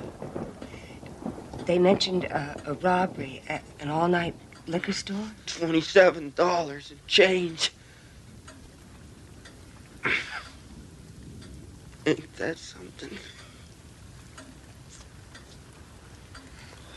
I'll get you some water. No. Please. Don't worry. I won't leave you alone. I understand. Perhaps better than you know. I'll wait with you. We'll both wait together.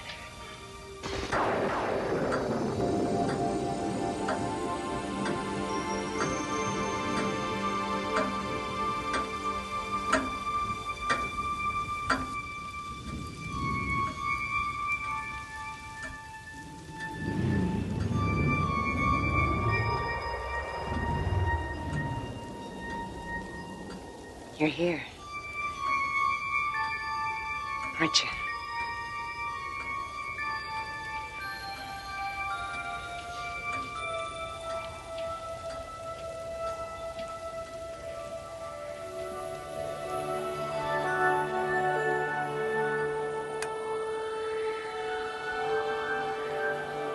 Yes, I'm here.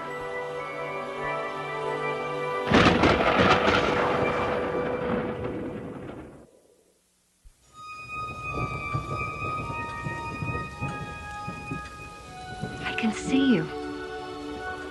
Are you surprised? No. No, I suppose you wouldn't be. We spent so much time together, you and I. It must make one more sensitive. Yes. I was in the hospital once. The woman in the room next to me died in the night.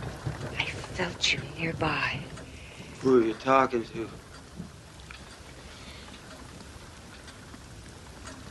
No one, Trent. No one. It's all right. It's so cold.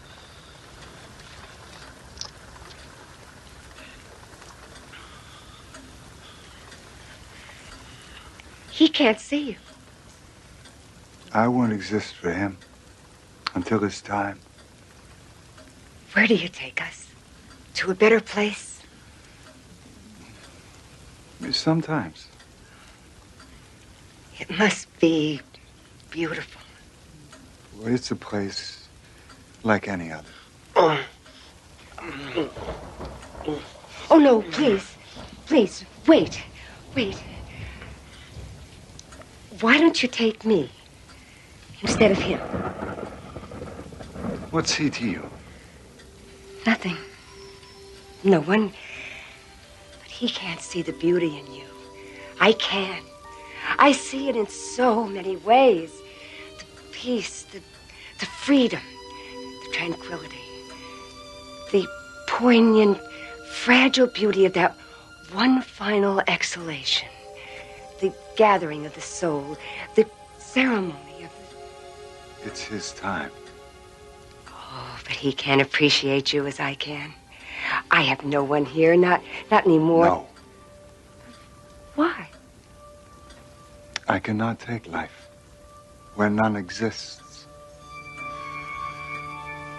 I've seen you in so many places. You've called my name so many times. You have worshipped at my altar. You've walked in my shadow. You've seen my reflection in others' faces, and still it's not enough. You don't run from my touch. You seek to embrace it.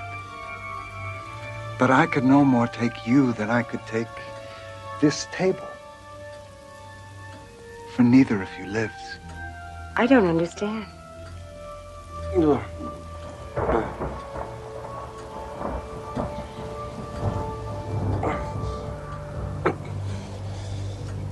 See how he resists me.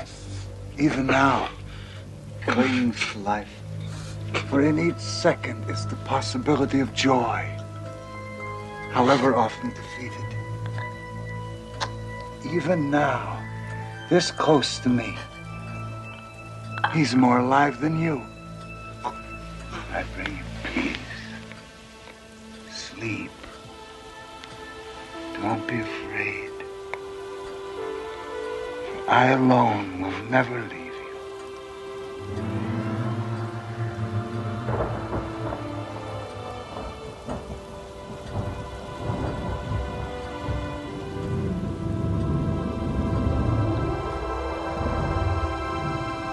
You can't do this. You can't just leave.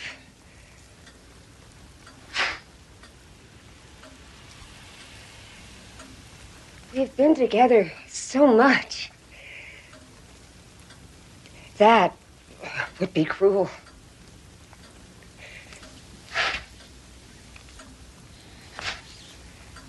What do you want me to do? Go and feed the pigeons in the park? Is that living? I don't have anyone. Don't you understand?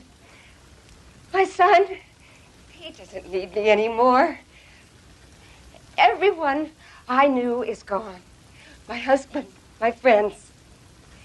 They're with you. You took them away from me, and now you won't even take me. Why? Why? Am I not good enough? Am I not pretty enough?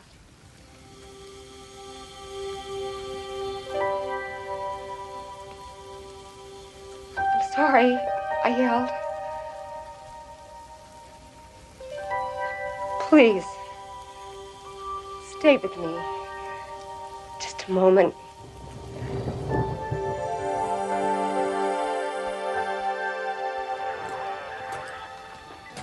You've got a lot of courage, Mrs. LeMay. Dead phone or not, most folks would have been out of here in a second as soon as he fell. He was harmless. He was in pain. Oh, not anymore. Guess that's what they say, isn't it?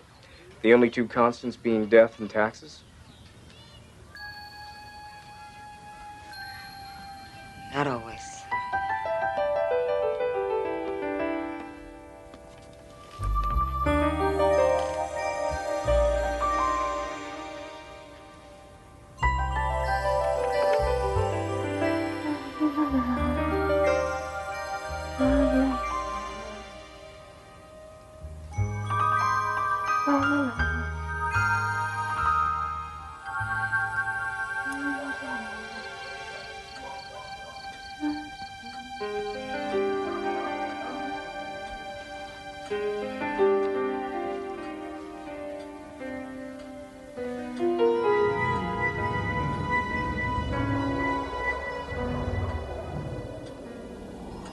Have I hurt you? No. Yes. How? It wasn't my intention. No, it never is. But asking myself the same question. It's just that one by one, everyone I knew went away. They went with you. I suppose, in my funny way, I became jealous. You took them away, and if I couldn't have them, then I wanted you too. So I began spending all of my time thinking about you. And I started to see why they went with you. It was their time. I suppose it was. But there was more to it than that. I saw it in their faces after they had seen you. No more pain, no more weariness, no sadness, no loss, only peace. In the end, you're all we have, aren't you? When my husband was dying, he suffered so much. And I couldn't do anything to help him. But you did. I remember. I think it was then that I began to feel love for you.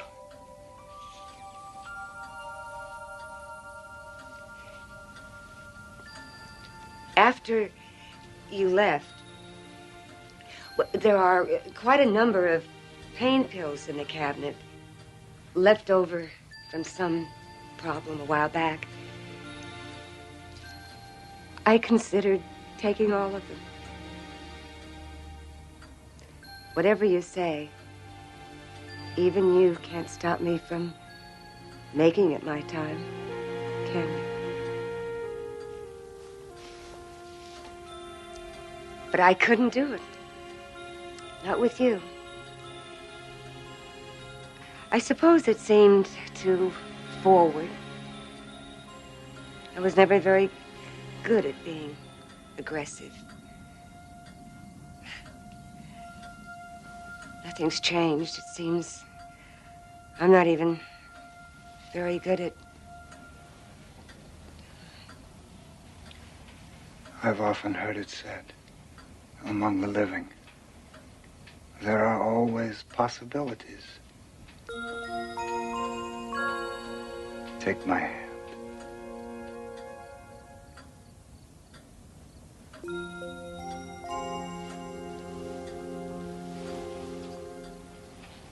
Now, in this last moment, are you afraid of me? Oh, no.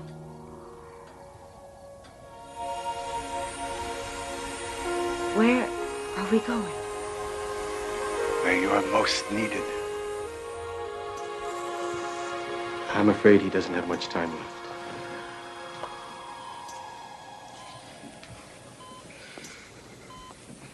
Is it dark in here? Yes, it is. I'll try to find someone. No, please. Don't go. It'll be all right. I have to go. No, please. I'll be right back. Wait.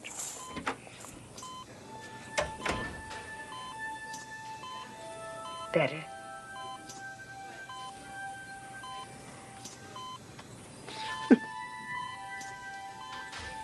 I'm sorry. I'm afraid. Don't be afraid. I bring you peace and sleep, and I alone will never leave you.